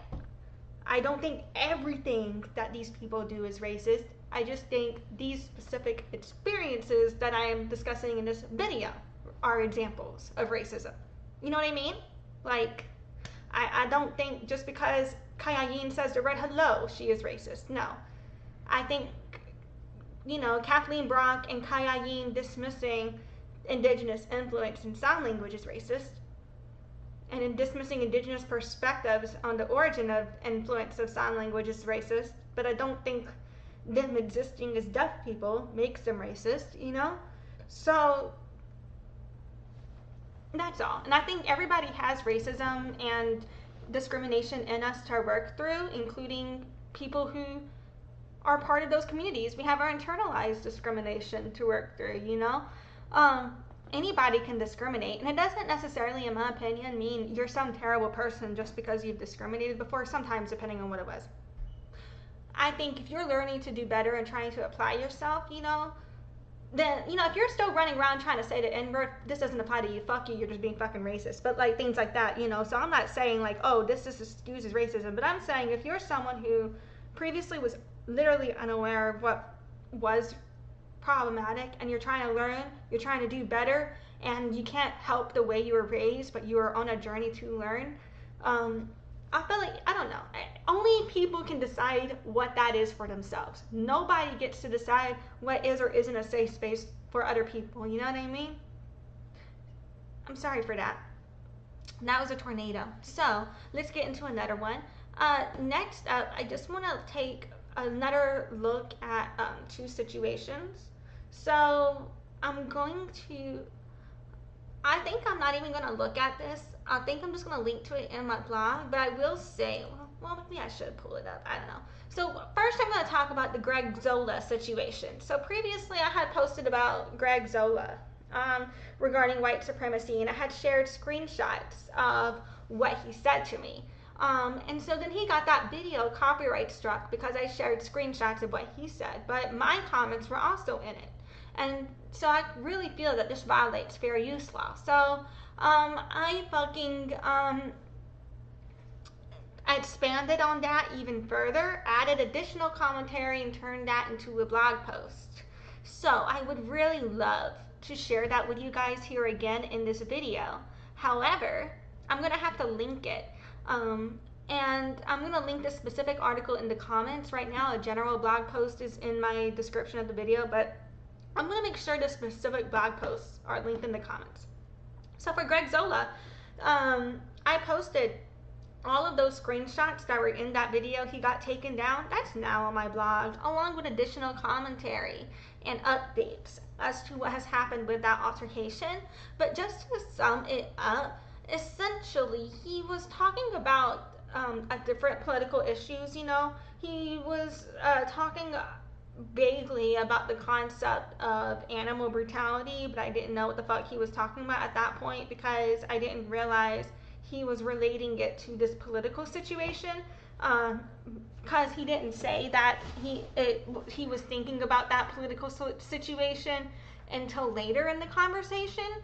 I thought at first it was just a general, like, people will be posting on Facebook sometimes, like, general vague posts about questions or general philosophical ideas, and then people will just be talking about, like, their takes on it, because what the fuck else are you on Facebook for but to talk to each other, right? Like, that's what the fuck I use it for. If you don't use it that way, that's fine.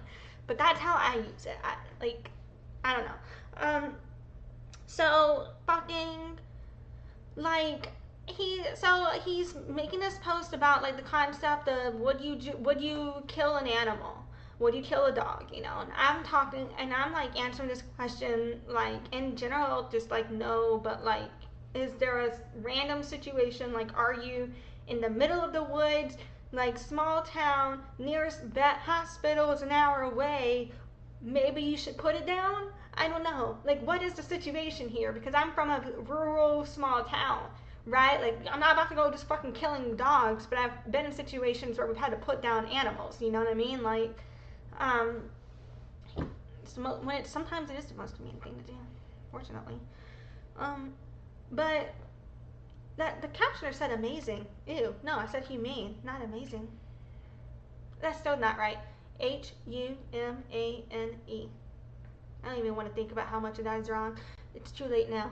Anyway, so fucking, yeah, so it started off with a conversation like that until he brought up an indigenous tribe. And then I was basically like, look, let's just not bring indigenous people into this conversation. And this is not word for word what happened. I'm heavily summarizing. Word for word what happened is posted on my blog. Anyway. And so I was basically like, let's stop right here. Just don't talk about indigenous people. And he was basically like, I'm gonna say whatever the fuck I want. And I was basically like, you should chill out. And he told me to get my head out my ass. And I was like, here you go, bitch. Let me show you where the fuck my head's at. Put my foot up your ass. Anyway, and so, yeah, that's kind of how the conversation flowed. And from there, I really did try to pour my heart out to him about the harms of indigenous erasure, indigenous genocide, and why, the fact that why white people trying to speak over indigenous people and indigenous issues was harmful. And he was telling me to get my head out my ass. And then he's copyright striking the evidence of this, claiming ownership of indigenous issues. It's extremely triggering to me. Particularly when we look at indigenous erasure, we look at how white people weaponize the law to erase indigenous people, and it's what this country was built off of. So yeah, I posted about that. I also recently posted a video, and now we're going to move on to this EEOC situation. So I also recently posted a video about my David and Goliath story with the EEOC. And in that situation, I basically just discussed how defeated that process made me feel. I think I might end up doing another video just to kind of eventually explain.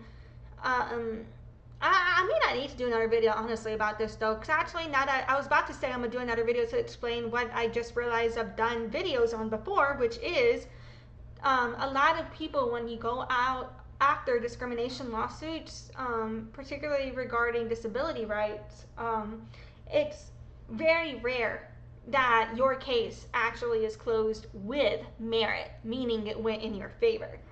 In most cases, it does not go in your favor. And so I've talked about this before on my channel. And so, yeah, like, I don't know, I may or may not do another video about that, or about the outcome of all of this, but, you know, I have posted on my blog and I have posted on my channel about my experience with the EEOC, and I feel that it's very important for me to share because I want other people who may be experiencing these types of issues to be prepared in terms of understanding what I went through, so they can consider how that might be a reflection or what it could be mean for them if they try to do, or if they could learn from my mistakes, so that way they have a better chance, things like that. So, and I also feel it's important to share, to hold people accountable. And I know at a certain level, like, where do you go from calling in to calling out? I always do try to address the issues I have with people with them directly before I go make it more public than it may already be, depending on where it took place, right? But at what point, only people can decide for yourselves at what level is it worth it to try and have mediation with someone versus escalate it, because with some people, they're really not receptive to the information. You could be kissing their ass all day, they're still gonna act like you're insulting them just because you are trying to inform them of what is harmful. So yeah. So with the EEOC case, though, basically I was denied accommodations as a deaf woman.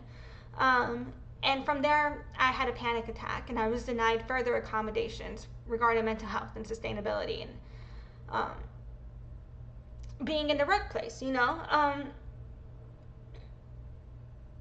And so, yeah, I find myself saying the word sustainability, and then I was like thinking just now, does that really apply here, sustainability? But what I mean by that, I guess, is for me, like a sustainable workflow, being able to continue work based on accommodations, is what I think for like sustainability in my work life, is what was going through my head.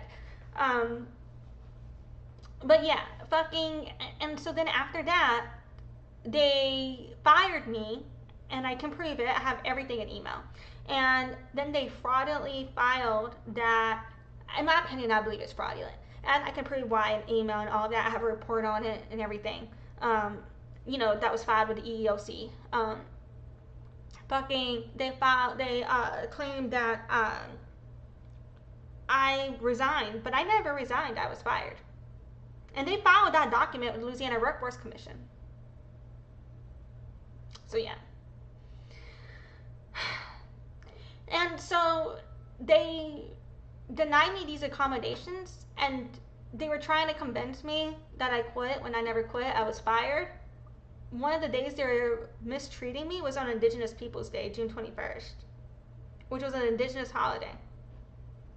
It's federally recognized only in Canada, but Indigenous people all over the world don't give a fuck. If it's an Indigenous day, it's an Indigenous day, bitch. It's our holidays. We don't recognize these colonizer borders. Fuck that. You know what I mean? So, yeah. That article is linked in my blog. It's going to be linked in here too. This whole video was getting pretty long. I didn't realize how long it was going to be, but I'm glad that I did it, because I felt like I've been sitting on this for a second with the whole Kathleen Brockway and Cayayine situation. I was really trying to be respectful to them at the time, but that really bothered me for a long time. And then this Lifeprint group situation happening really just brought that out again. And so, yeah, like this video is a lot about these issues in deaf community when it comes to anti-indigeneity. But also, it's not just deaf people, it's within the hearing world too. Let's look at this EEOC case, let's look at this Zola case. You know what I'm saying? So yeah. So now I just kind of want to wrap up and finish off by going through a bunch of sources with you guys. And we're just going to kind of read through and skedaddle through some of these sources, and then we will finish up this bitch.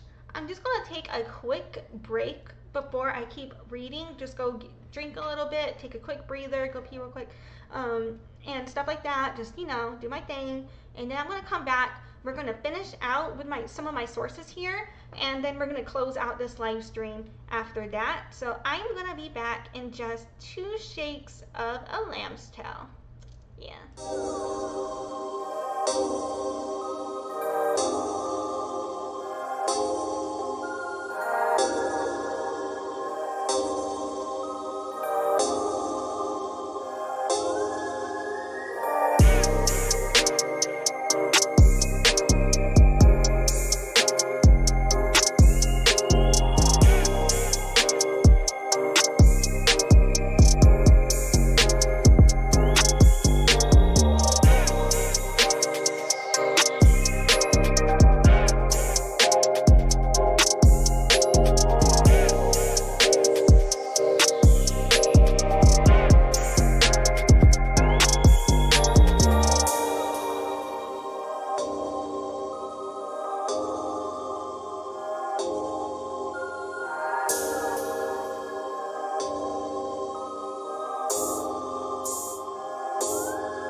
I'm not gonna go over, oh wait, is my fucking captioner working? Okay, sorry.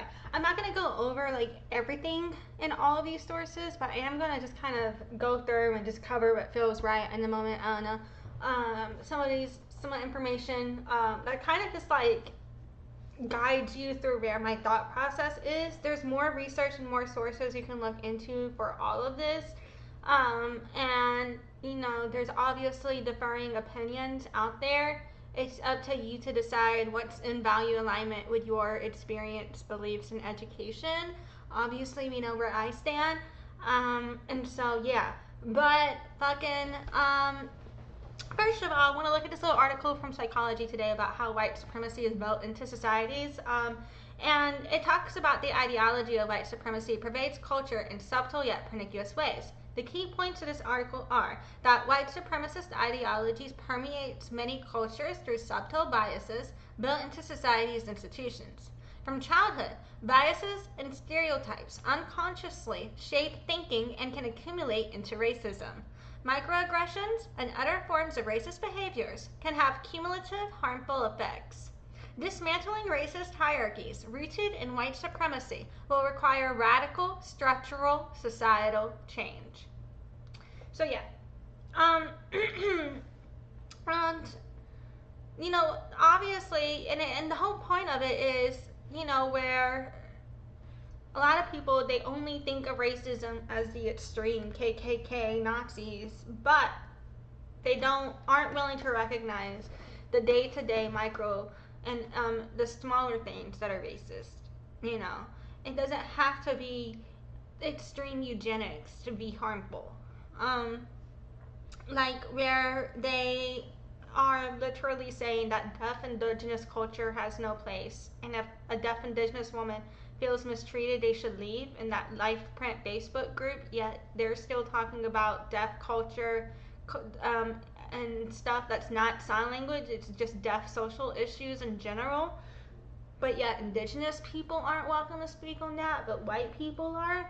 That is a problem to me. You know, that itself is an example. But where they are silencing me, that itself is also an example of indigenous erasure. And so they don't see that as racism because it's not straight up fuck indigenous people, right? But it is still racism. And so this article kind of explains like how that's built into society and how it adds up to become the fuck indigenous people racism, right? And so the way Lifeprint Facebook group treated me explains how it becomes like Kathleen Brock and Cayayine / wildeggs, where they have the audacity to dismiss indigenous perspectives on indigenous history that way.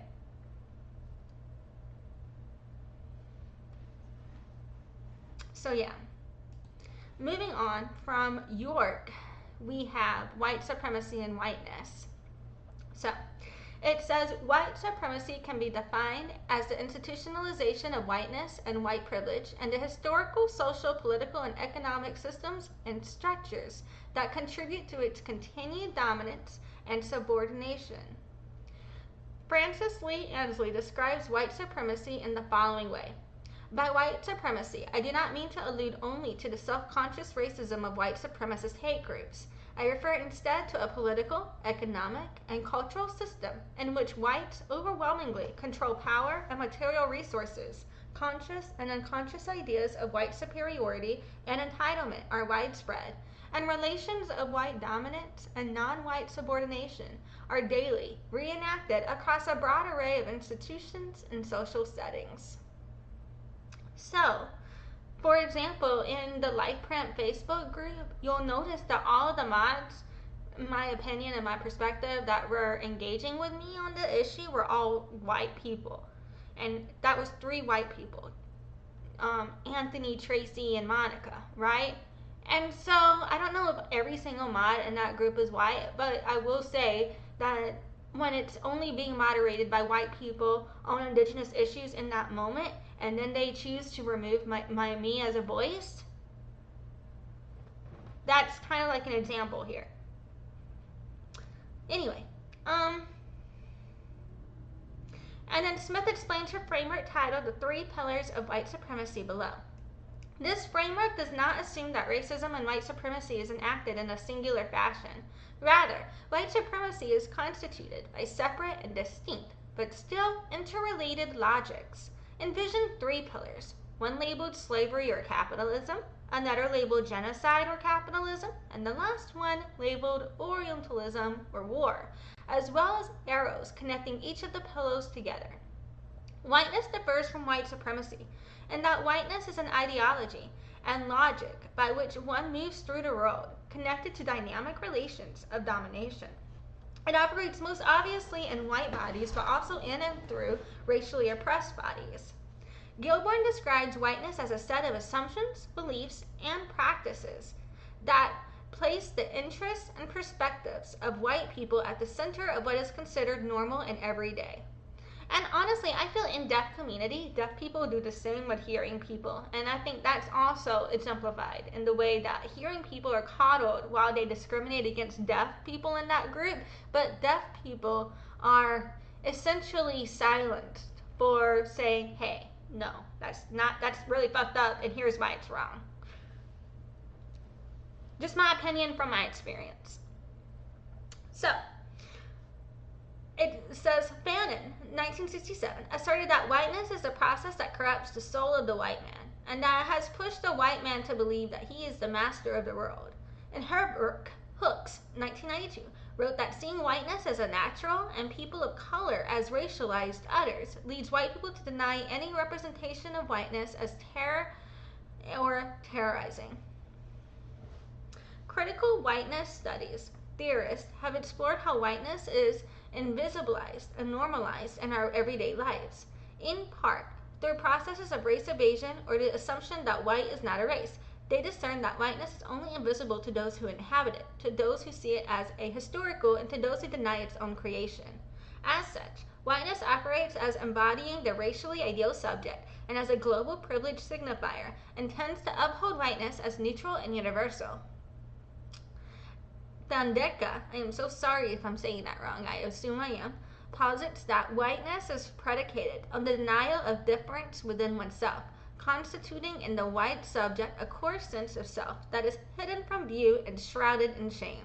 As individual experiences and backgrounds inform how one experiences whiteness, Thandeka, I think I'm saying that, I'm so sorry, wrong, I'm so sorry, notes that the fear of exclusion from the collective leads whites to reject parts of themselves that could be seen as non-white. Ultimately, this guides racist ideologies and practices and creates white shame, which allows white people to ignore the harm caused by racial inequities. Yeah, and I think that literally explains what the fuck just happened to me in these situations. You know what I'm saying? And yeah, I apologize. I don't know if it's like more disrespectful and racist and rude to be butchering the name. I feel the need to say the name because I really want to give credit to, you know, who is saying this. So I apologize that that is wrong. But anyway, not anyway, but moving on, I guess. Ahmed, I'm saying this wrong too, shit. I am so sorry, fuck. Ahmed notes that whiteness gets reproduced by being seen as a form of positive residence, as it were a property of persons, cultures, and places. This narrative then allows for seeing the impacts of racism to be belonging to the individual, absolving responsibilities from the collective.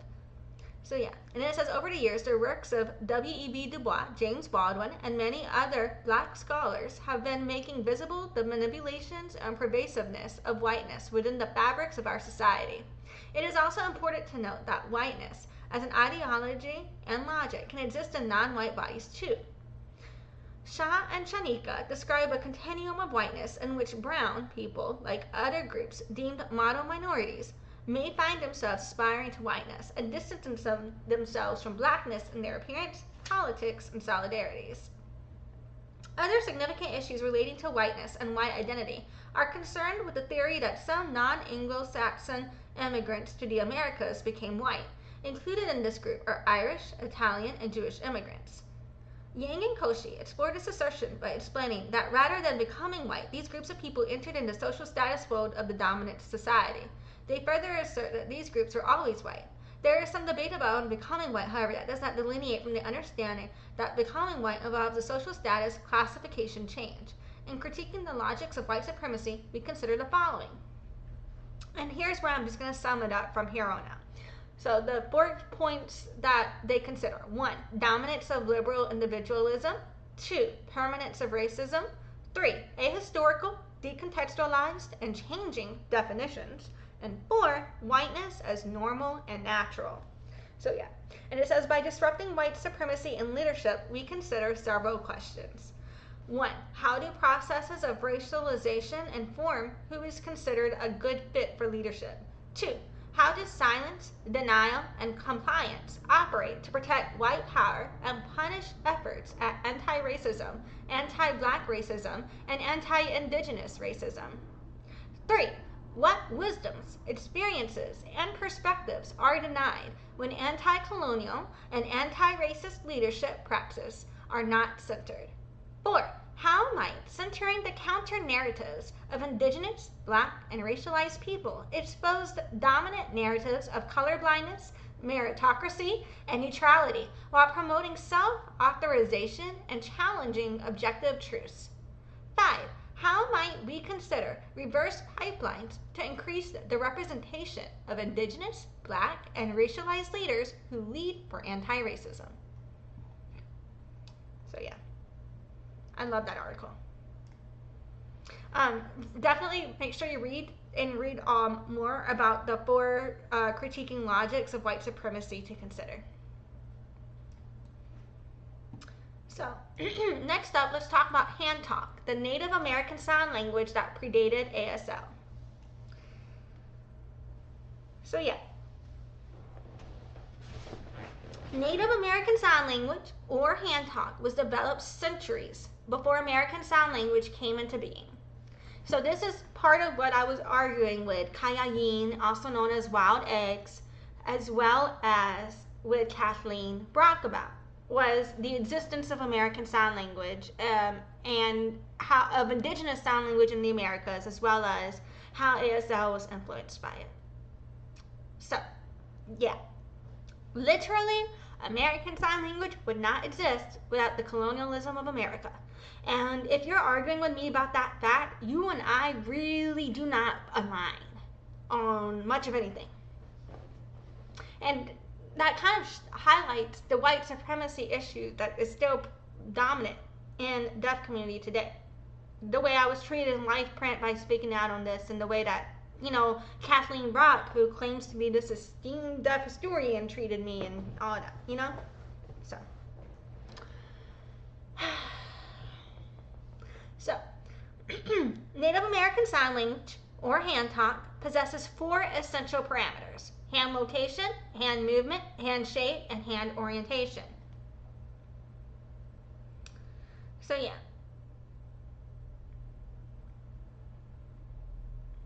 And as I was saying, the indigenous people of North America, we didn't have a unified culture because each of us have our own cultures, right? There are unified things about our cultures, but each of us still have our own individual culture, if that makes sense.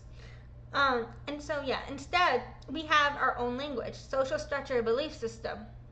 But what we all had was hand talk or Native American Sign Language to communicate. So yeah, it was universal. And it does cause about the decline, but what they don't really articulate good enough, in my opinion, is the colonialism, the genocide, the cultural eradication, the way that we were punished for signing, you know? So, yeah. This other article from the week about erasing Native American culture talks about how the United States and Canada forced Indigenous kids into abusive boarding schools. And for us, they did the same thing by forcing Native, deaf Indigenous people into their deaf schools as well. That was part of our deaf assimilation and a Native American assimilation. And part of Kathleen's argument to me was, well, we forced them into our schools years later, so your argument's invalid. That makes no sense to me, but I'm not going back there. Anyway, it's literally just admitting what I said happened. We just have different opinions on the result, in my opinion. So yeah. So these schools, they forced us to give up languages and cultures of our ancestors. And yeah. And this was mandatory. It was an attempt to wipe out Native identity, language, and culture. And there's a quote where, they say, kill the Indian, save the man. And this is from the Carlisle Indian School. So, yeah.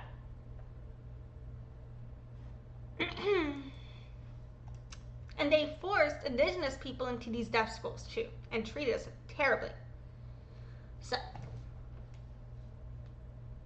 there's also an article here on Native American or American Indian Sign Language Guide. And so it's discussing how, this article discusses how Indian Sign Language may be a first universal language produced by people. So yeah, and it talks about the origin of it and some of the grammar involved in it, and things like that. So in this sign language, a lot of the words are different, but you'll see, for example, a cross. Native American Sign Language, when it cross like this. Now let's Google real quick. What is French Sign Language for a cross? There is none. There's a through. So isn't that hilarious? That's an example right there where this is an indigenous sign that white people stole and claim it was theirs, right? With American Sign Language. But when I talk about it, I'm the fucking problem.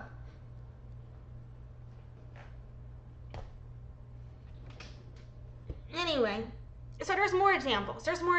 If you compare American Sign Language to French Sign Language and to Indigenous Sign Language, you see all of the indigenous signs. And it's just mind-blowing to me that white people are so gung-ho on just fucking literally erasing all existence of Native Americans and our contribution.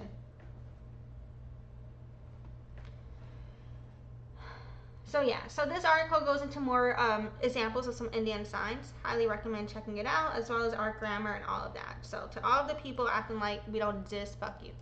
And so this other article covers the 10 stages of American Indian Genocide. This one you do have to Google and then download it. So it's one of those PDFs. When you find it online, it downloads as a PDF if you're comfortable with that. That's how I was able to access the whole thing for free.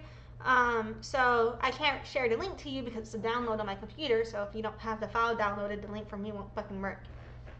You might already know that. In case you know that, I apologize for the mansplaining, but some people don't know that, and that is okay. That's okay. We're all on our own journeys with technology. It's okay not to know. I don't know. Anyway, so there's 10 stages of American Indian genocide. I'm just going to read the abstract. It says, to better serve the American Indian population, it is essential for educators, including professionals in the helping field, to understand how the United States federal program over the past 200 years used 6 different strategies to address quote-unquote America's Indian problem. Using the Stanton's 10 stages of genocide, the authors explore American Indian Holocaust and genocide and their impact on the behavioral health and well-being of Native peoples in Indian country. The purpose of this manuscript is to expand and deepen the views of educators in such a way that influence and affects their professional practice with the American Indian populations they serve. So yeah. Y creo que es el español también. Y lo siento porque mi español es muy malo. Okie dokie. I said, and I think it's in Spanish too, but I'm sorry because my Spanish is very bad. I don't even think I said that right. And if I didn't say that right, that's even funnier. But yeah, so this kind of goes into the case for the American Indian Genocide and how we were treated as genocide. I'm not going into all of that because this is about deaf this is about indigenous genocide in deaf culture and in America in general. And, there couldn't be any deaf genocide in deaf culture if hearing people didn't start it. You know what I mean? Because hearing people were writers, the deaf cultural division to begin with. So it's like all connected for me and to me. You know what I mean? But yeah, so this really goes into explaining more of the history of the abuse that we have experienced and the specific forms of why it is genocide and things like that. But let's just check out this conclusion real quick. It says genocide is the destruction of a people. Given contemporary examples of genocide, it is easy to believe that it takes place within a short, defined period of time. However, according to Lemkin, the architect of the United Nations Convention on the Prevention and Punishment of the Crime of Genocide and the creator of the word genocide, genocide does not necessarily mean the immediate destruction of a nation, rather to signify a coordinated plan with the aim of annihilating the groups themselves. For almost 200 years under United States federal governance, there was a concerted effort to erase Native peoples from the American landscape. Tribal communities were exposed to extraordinary levels of violence and ever-increasing levels of alienation, exclusion, and marginalization by the federal government. According to Lemkin, 1948, there are two phases to genocide: destruction and imposition. Destruction is the annihilation of a people, which includes their political, social, and economic institutions, their culture, language, religion, and their sense of individual security, freedoms, physical and emotional health, and dignity.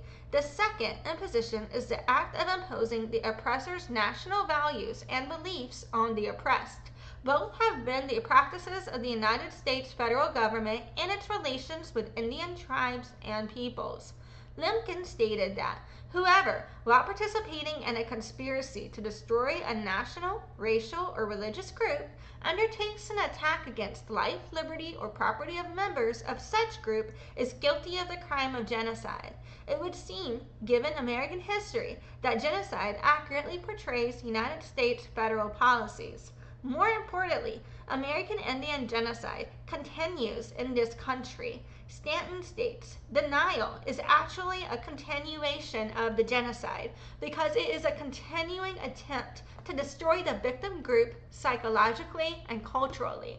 Certainly, this is the experience of Indian peoples. Although it is impossible to accurately gauge the implications of the traumatic events that befell American Indians under the government of the United States, what is clear is that the massacres and near annihilation of Native peoples have not been admitted, nor have amends been made. Like the victims of genocide everywhere, Native peoples want the crimes against them acknowledged. This is essential for healing. So yeah, let that reflect on everything that we've been talking about. You see the connection? So yeah. And then from Handspeak, we have Martha's Vineyard and Island and Sign Language, a little article here. So what this talks about here was, as the first school for the deaf was founded in Hartford, Connecticut in 1817, many deaf students from the islands attended this school. Their language was intermingled with Old French Sign Language, which was brought by the French deaf teacher Laurent Clerc from France. Eventually, these island inhabitants settled down on the mainland. A number of signers on the island eventually declined to the mid-20th century. In the meanwhile, tourism and its economy grew on the island. The last deaf person born on the island died in the early 1950s. So, thank you very much. Thank you very much. Okie dokie. So here we go. We have, from Watchlist, The Hidden History of Hand Talk, published by Smoke Signals. And it talks about indigenous Native American sign language called hand talk. And so it talks about hand talk used as intertribal language. It talks about this video focuses on Plains Indian sign languages, as well as there are other hand talks as well. And we don't see them communicated due to residential schools' effort to exterminate us, including hand talk. So yeah, And it also talks out that American Sign Language was influenced by Northern American Indian Sign Language. My people, bitch. Yeah. So anyway, we'll check out that video. I'm gonna link to it. I'm not gonna play the whole thing because I didn't get permission to, so I don't want to play it or anything like that. But it's definitely gonna be linked in the comments or the description of the video, depending on where things end up needing to be moved. But yeah, we have this other article from Open Culture on this video. It says the hidden history of hand talk, the Native American language, that Native American Sign Language that predated ASL by centuries. It says no one person can take credit for the invention of ASL. It's, early signs, was forms used by deaf communities in New England with French Sign Language.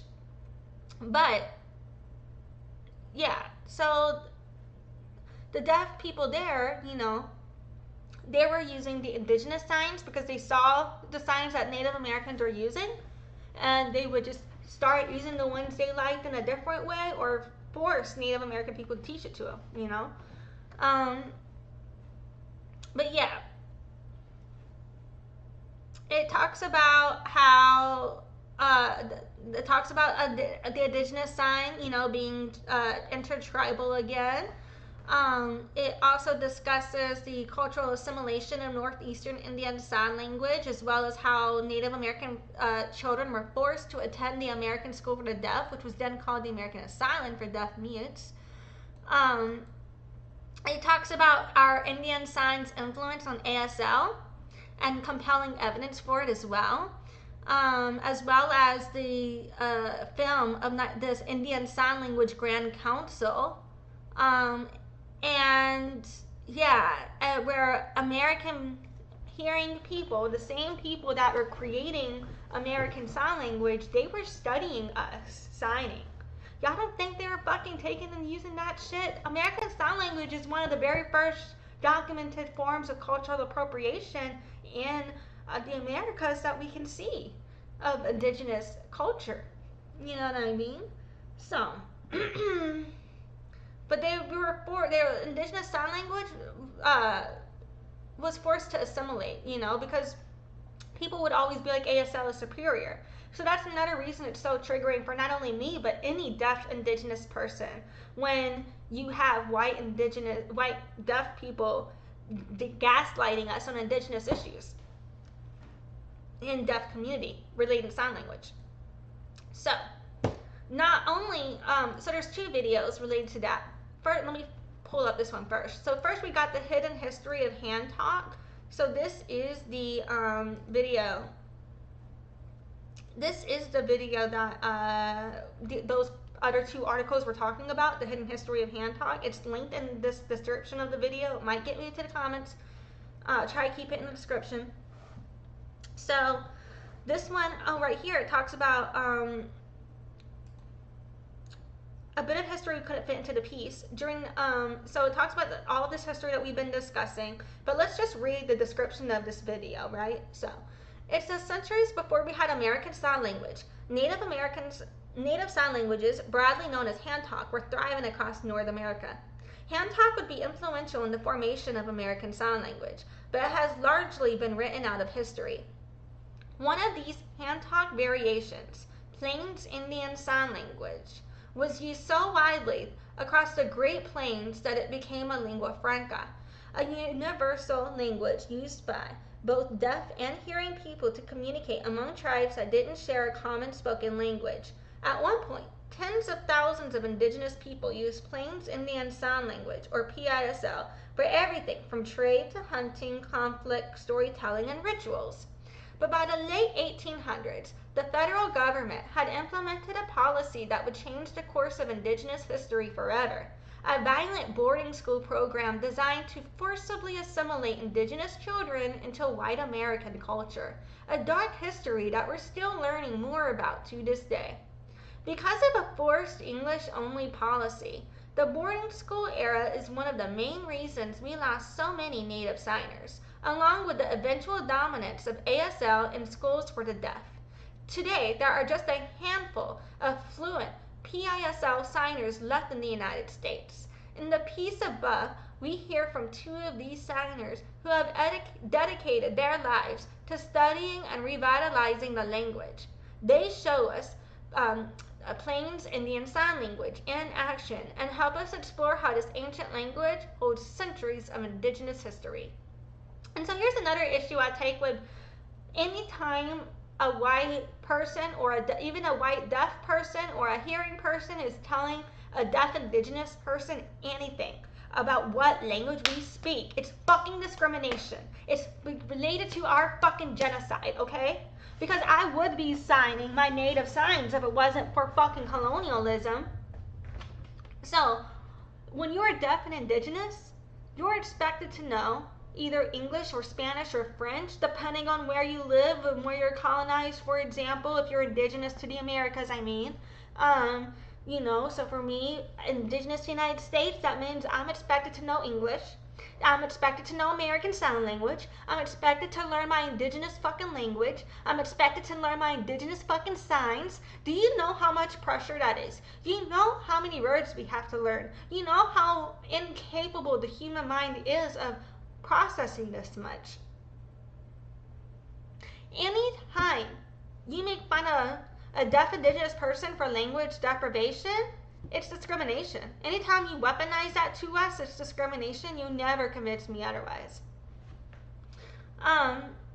So yeah, and all of this, it's where they were saying that us indigenous people are not reliable sources on deaf indigenous and ASL history.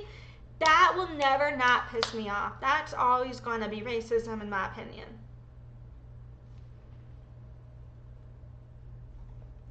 And they also said from the Beatz post regarding these creators here, here's a bit of history we couldn't fit into the piece. During the late 1800s, the push to assimilate indigenous people into white America paralleled another movement, the push to assimilate deaf people into speaking culture.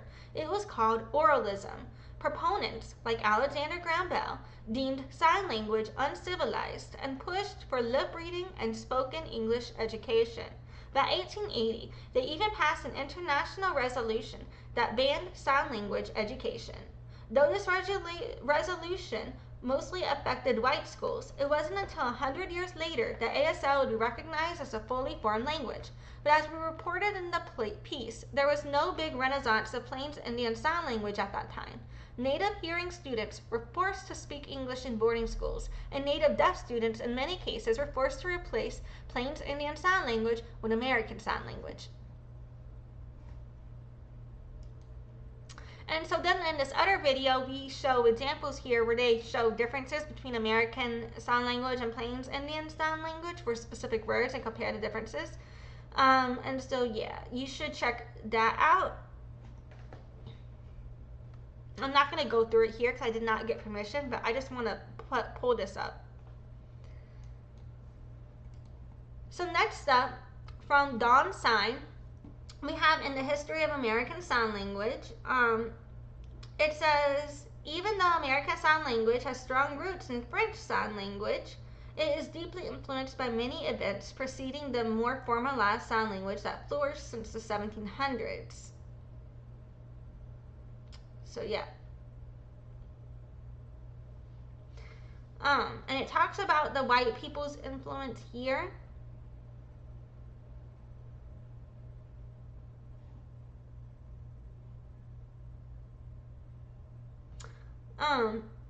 And it talks here about there were students from various New England cities, including Martha's Vineyard, and that they had their own sign language. And among the possible sources of the present American Sign Language would be clerks' French signs, as well as the home signs these students brought from home and these small scattered deaf communities, as well as these new signs generated in the settling of this school. Today's American Sign Language was strongly influenced by these signs, and the students who graduated would go to different states and pass that on to other generations. That became today's American Sign Language. So here's another example that shows where Martha's Vineyard was perceived as an influence, right?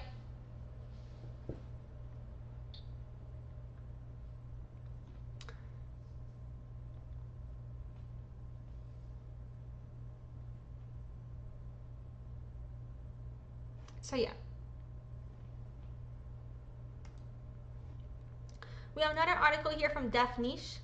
Talks about the Native Americans and sign language.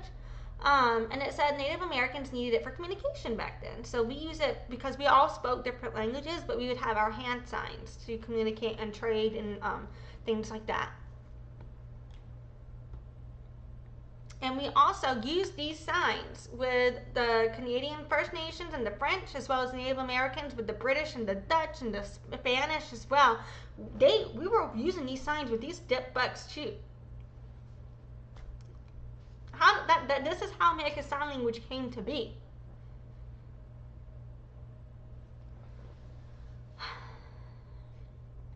So yeah.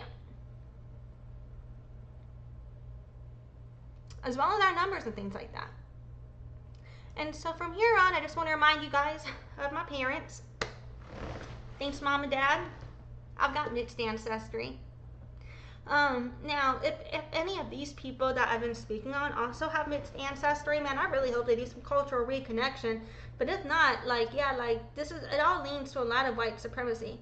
And when I originally posted this post too, I was really reflecting on my identity and being mixed and my life in society and how other people perceive me, but how I was raised versus who my dad is, like all of these things.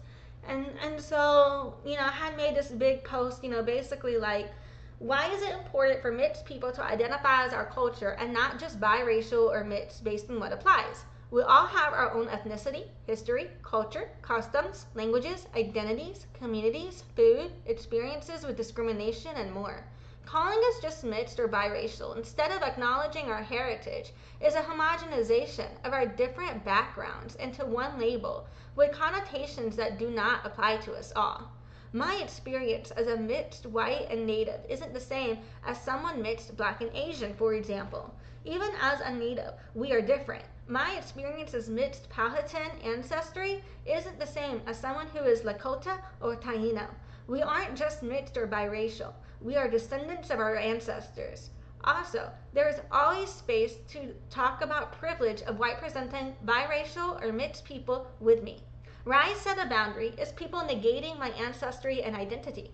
There's a difference and we all know it. If you are someone who doesn't believe white presenting mixed people are valid, identifying as their culture, we won't get along. If you are someone who feels mixed white people need to acknowledge and fight to systemically change our part in racism, we will get along. Now, I do think all mixed people and biracial people have common experiences, which our label do fits us all. I just don't feel that prioritizing our identity as mixed or biracial over what our heritage is ethnically is conducive to cultural preservation, as well as effectively advocating for ourselves as members of our own communities. And then this white dude, as far as I know, said, and I did not respond to him. The reason I did not respond to him was, first of all, was not in the good mental health stage 2 at the time we commented this, where I just knew I was going to go off on him. Like, fuck it. Yeah. And he's going through some shit. Like, I happen to know, like, he is someone very close, like, not to, you know, speak on his life, but, you know, his person just died, man. Like, so he's going through shit. He's in grief. And so for me, I'm like, I know that this man is in a grief mindset. So I feel like when you're in grief, you are less receptive. And I'm not talking about a reflection of him specifically, but I'm talking about the general human being. The general human being, when they are in a grief mode, they're not going to be receptive to these conversations, in my opinion. I feel that he engaged in this conversation without understanding the harm because it doesn't impact him. And he engaged in it as a way to take his mind off of what was happening to him. And that does not negate the harm it put on me. But at the same time, that's why I did not respond directly to him, because I didn't feel that a productive conversation would be had from it. And so, yeah, but I am going to talk about it here because the comment really did bother me. And maybe I'll address this with him at a later date. But whatever, if he sees this, and then he knows how it feels. If he doesn't, then it's not meant to be yet. We'll see what happens there. So, but anyway, so he said, your first sentence was intriguing enough for me to start my response, Alexis, and the answer isn't astonishing.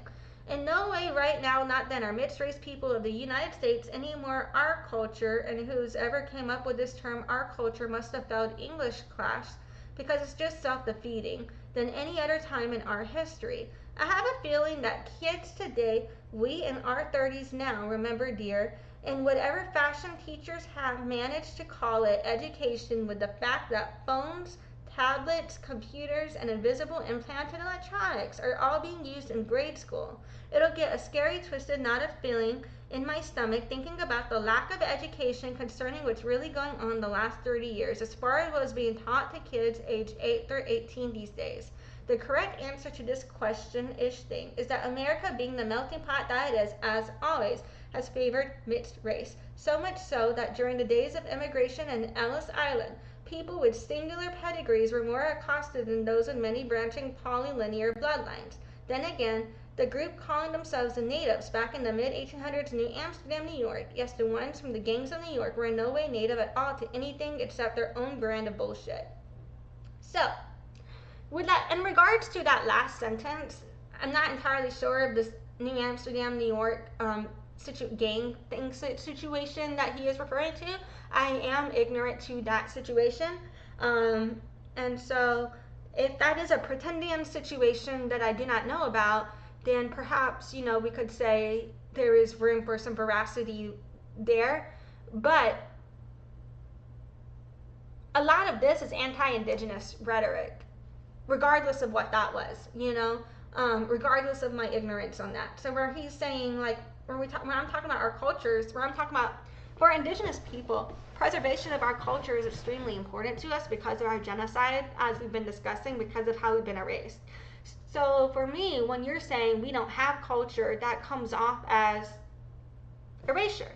And then when you're saying that mixed people are favored in America, it kind of seems like you don't understand the racism that people who aren't white or come from only white people experience. Because a lot of us, even if we're white presenting, if we are mixed, yes, we ourselves may experience a lot of white privilege or not have necessarily all of the racism that our families experience, you know, like my dad definitely experiences more racism, a lot of racism, you know what I mean? And I have a lot of white privilege, but that doesn't negate the racism I face. That doesn't negate the racism my father faces just because my mother was white, you know? So there's just a lot I feel is wrong with that comment, right? And that kind of all ties back into everything we've been talking about: Indigenous erasure, genocide, and white-splaining and all of that. I don't feel that in his grief mindset, he was fully able to articulate where he was coming from. Because from where I understand of his political beliefs, I do know that he is someone who probably meant this in more of a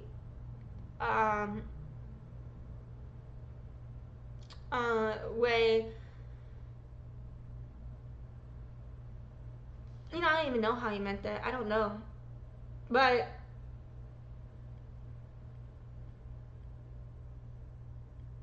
I feel like he didn't know what the fuck I meant because it didn't apply to him. You know what I mean? Like, they don't, like, white people, they don't have their own culture, so when people who do have a culture talk about our culture, they don't get it. Honestly, I think that's all that was, to be honest. So yeah. But, so this is why I'm like this. These are my parents. You know what I mean? Like, so, yeah. Yeah, and my dad, he's still a tow truck driver. Like, he's, you know, he's a worker. He's a very hard worker. Yeah. And so, also, we're about to wrap up, but before we do, oh, you know what, this is the music cover. Okay, so, before we do, I have previously posted in support of Bill Vicars' ASLU Lifeprint group, and I've spent a lot of time encouraging people to go to these sources and engage in these spaces and work in these groups. And I still do encourage people to go learn from them because I do feel that, you know, that it's a very valuable resource. But I will just say, if you are Indigenous or if you are someone who cares about social issues, you need to be very careful with engaging in this space in the right mindset, or if you want to engage in it at all, because it is not a space that supports anti-discrimination, that supports decolonizing. You know, it is a space that is very much a white supremacist dominated space that coddles to oppressorship, you know? Like, it's not a place where you're going to be able to talk about social issues and it go well. It's going to be a place where if it doesn't fly with the white deaf moderators, it's not acceptable from my experience. You know what I mean? So there is a lot to learn from them. There's a lot for them to teach for understanding American Sign Language. But when it comes to social issues, I would just be very mindful of what's happening in my perspective. But I have previously done a live stream, and this live stream is in Pidgin Signed English. It's in SimCom, you know, about going to learn from them. And I also did another minute video telling people to go learn from Bill Vicars as well. So yeah, I have spent a good amount of time, in my opinion, attempting to support him, attempting to support that group, attempting to, you know, encourage people to engage in these spaces and learn from them. And I do feel that I attempted my best to try and learn from Kathleen and from Cayayine about fucking Martha's Vineyard Sign Language and Indigenous Sign Language and the root and the influence on American Sign Language, like where they were coming from on that. But the links they were sending me said the same thing that I was saying. They were not able to inform me of what was incorrect, and they were not able to give me a source that changed what I said. So that's why I wasn't really receptive to further conversation with them based on what occurred. When it came to the Greg Zola situation, my blog post explains a lot about what I was saying, and the reason I didn't go into more of that here in this post is because my mind isn't in a space to really process it without telling you and showing you a lot more of what happened, right?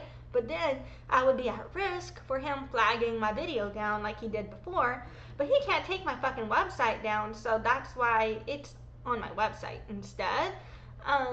And so, yeah, you go check that out because he can't fucking take that shit down. And, yeah, and so I'm using this live stream to refer you there so that way this doesn't get taken down, but you still can find that information out. And kind of the same, but slightly different with the EEOC discrimination situation. I did do another video on that as well as a blog post, and I'm just simply not speaking too much more on that because I don't want to slip up with the redactions, and so I'm just afraid that if I try and talk about it too much unscripted, then I will fuck up and accidentally name someone or something like that, you know? And so I want to just be very mindful and careful about how I'm discussing that issue. But I definitely encourage you guys to go check out my YouTube video on the EEOC discrimination thing. I called it David and Goliath, and go check out my blog post about it too. I can't decide whether or not to make more content about it. I think I might, I want to, I had this urge to, so I guess I might, but I might not because I'm afraid to fuck it up, right? So I don't want to say the wrong things regarding that. So yeah. And you may notice it's a bit darker because it's getting darker out. Like, I started this in the afternoon, but this lasted a bit longer than I meant to. Oops. And my webcam broke. So that's it. So I had to get a new webcam, and this one's different. It doesn't have the light on it like the other one did. And I'm chilling in the dark. It's fuck turning on the light, man. Yeah, and so apologies also for the technical difficulties I was having at the beginning of this live stream, and also just being more out of sorts than usual because this is my first live stream in 10 months, I think. So I was like, oh wow, I haven't typed this thing in a minute. And then when I first started, it was giving me this error at the top, this live stream is no longer streaming. I was like, the fuck? And it was saying something about there wasn't enough video data or something. I was like, what the hell, man? I was freaking out for a second, but then it was showing me that it was still going. So I was like, okay, well, I guess I'm still doing this. I don't know. But yeah, so that's what happened there. So just to recap, we went over, we've been talking about native erasure in deaf community as well as hearing community, the origins of indigenous erasure, the origins of American Sign Language and indigenous erasure and genocide. We talked about examples of deaf erasure and forms of deaf genocide today through deaf genocide and indigenous erasure today. We looked at that example in Lifeprint. We looked at the Kathleen Brockway Cayayine wild egg situation. We looked at where we looked at the first, one of the examples. They were telling me that that Deaf Indigenous issues didn't belong in Lifeprint group, and if I didn't like it, I should leave. Basically is what I was taking from that, like my triggers didn't matter in that group, and while on a group where they were talking about their triggers, on a post where they were talking about their triggers, and they are making posts about deaf cultural issues. So they were telling me like indigenous issues didn't matter in that group because it's not sign language. But they're making posts about their triggers, and they're making posts about general deaf cultural issues that have nothing to do with actual sign language, and that's fine for them to talk about, but I can't talk about indigenous deaf issues tied to sign language and deaf culture, because deaf culture is based on indigenous genocide. So yeah, I do see that as white supremacist, you know. Yeah, based on my experience. And where Kathleen Brock and Cayayine, the way that they were arguing with me about indigenous influence and Martha's Vineyard influence and French Sign Language influence on American Sign Language, it's one thing to disagree with me, but the way that they were acting like I was doing something terrible just by existing, and they wanted me to no longer exist in this space. That is indigenous erasure and part of indigenous genocide. The way that they were saying that they were the authority on this issue, but not an indigenous woman, that's indigenous genocide.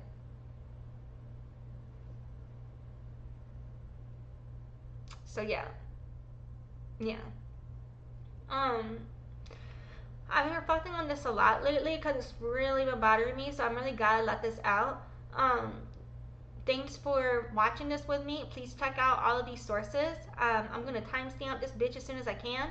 I appreciate you. Thank you for your time today. I'm going to end this bitch, and I'll try to do live streams more again, so that way they're not so fucking terrible. Apologies that I've been gone. I also had previously scheduled a bunch of videos, and then they were scheduled to premiere, and then I totally forgot about them until I came back to YouTube, and I was like, ooh. And so, yeah, my bad. If you showed up to those premieres and you were like, where the fuck is Lexi? Like, the fuck? Why isn't she in this chat? Oops. Sorry. But I'm gonna try, like, to be mentally present again, and work on that. Like, life has been lifing, and, I will try to explain more as I can, when I can, if it's right. So, yeah. Anyway, thank you for your time today. I appreciate you. I'm gonna timestamp this, and I hope you have a great day. And, yeah. Alrighty, all of my buttons moved around. Thanks for watching. Join the loyalty program at noladeafchild.com/loyalty and check in during live streams to get points for rewards.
Bye.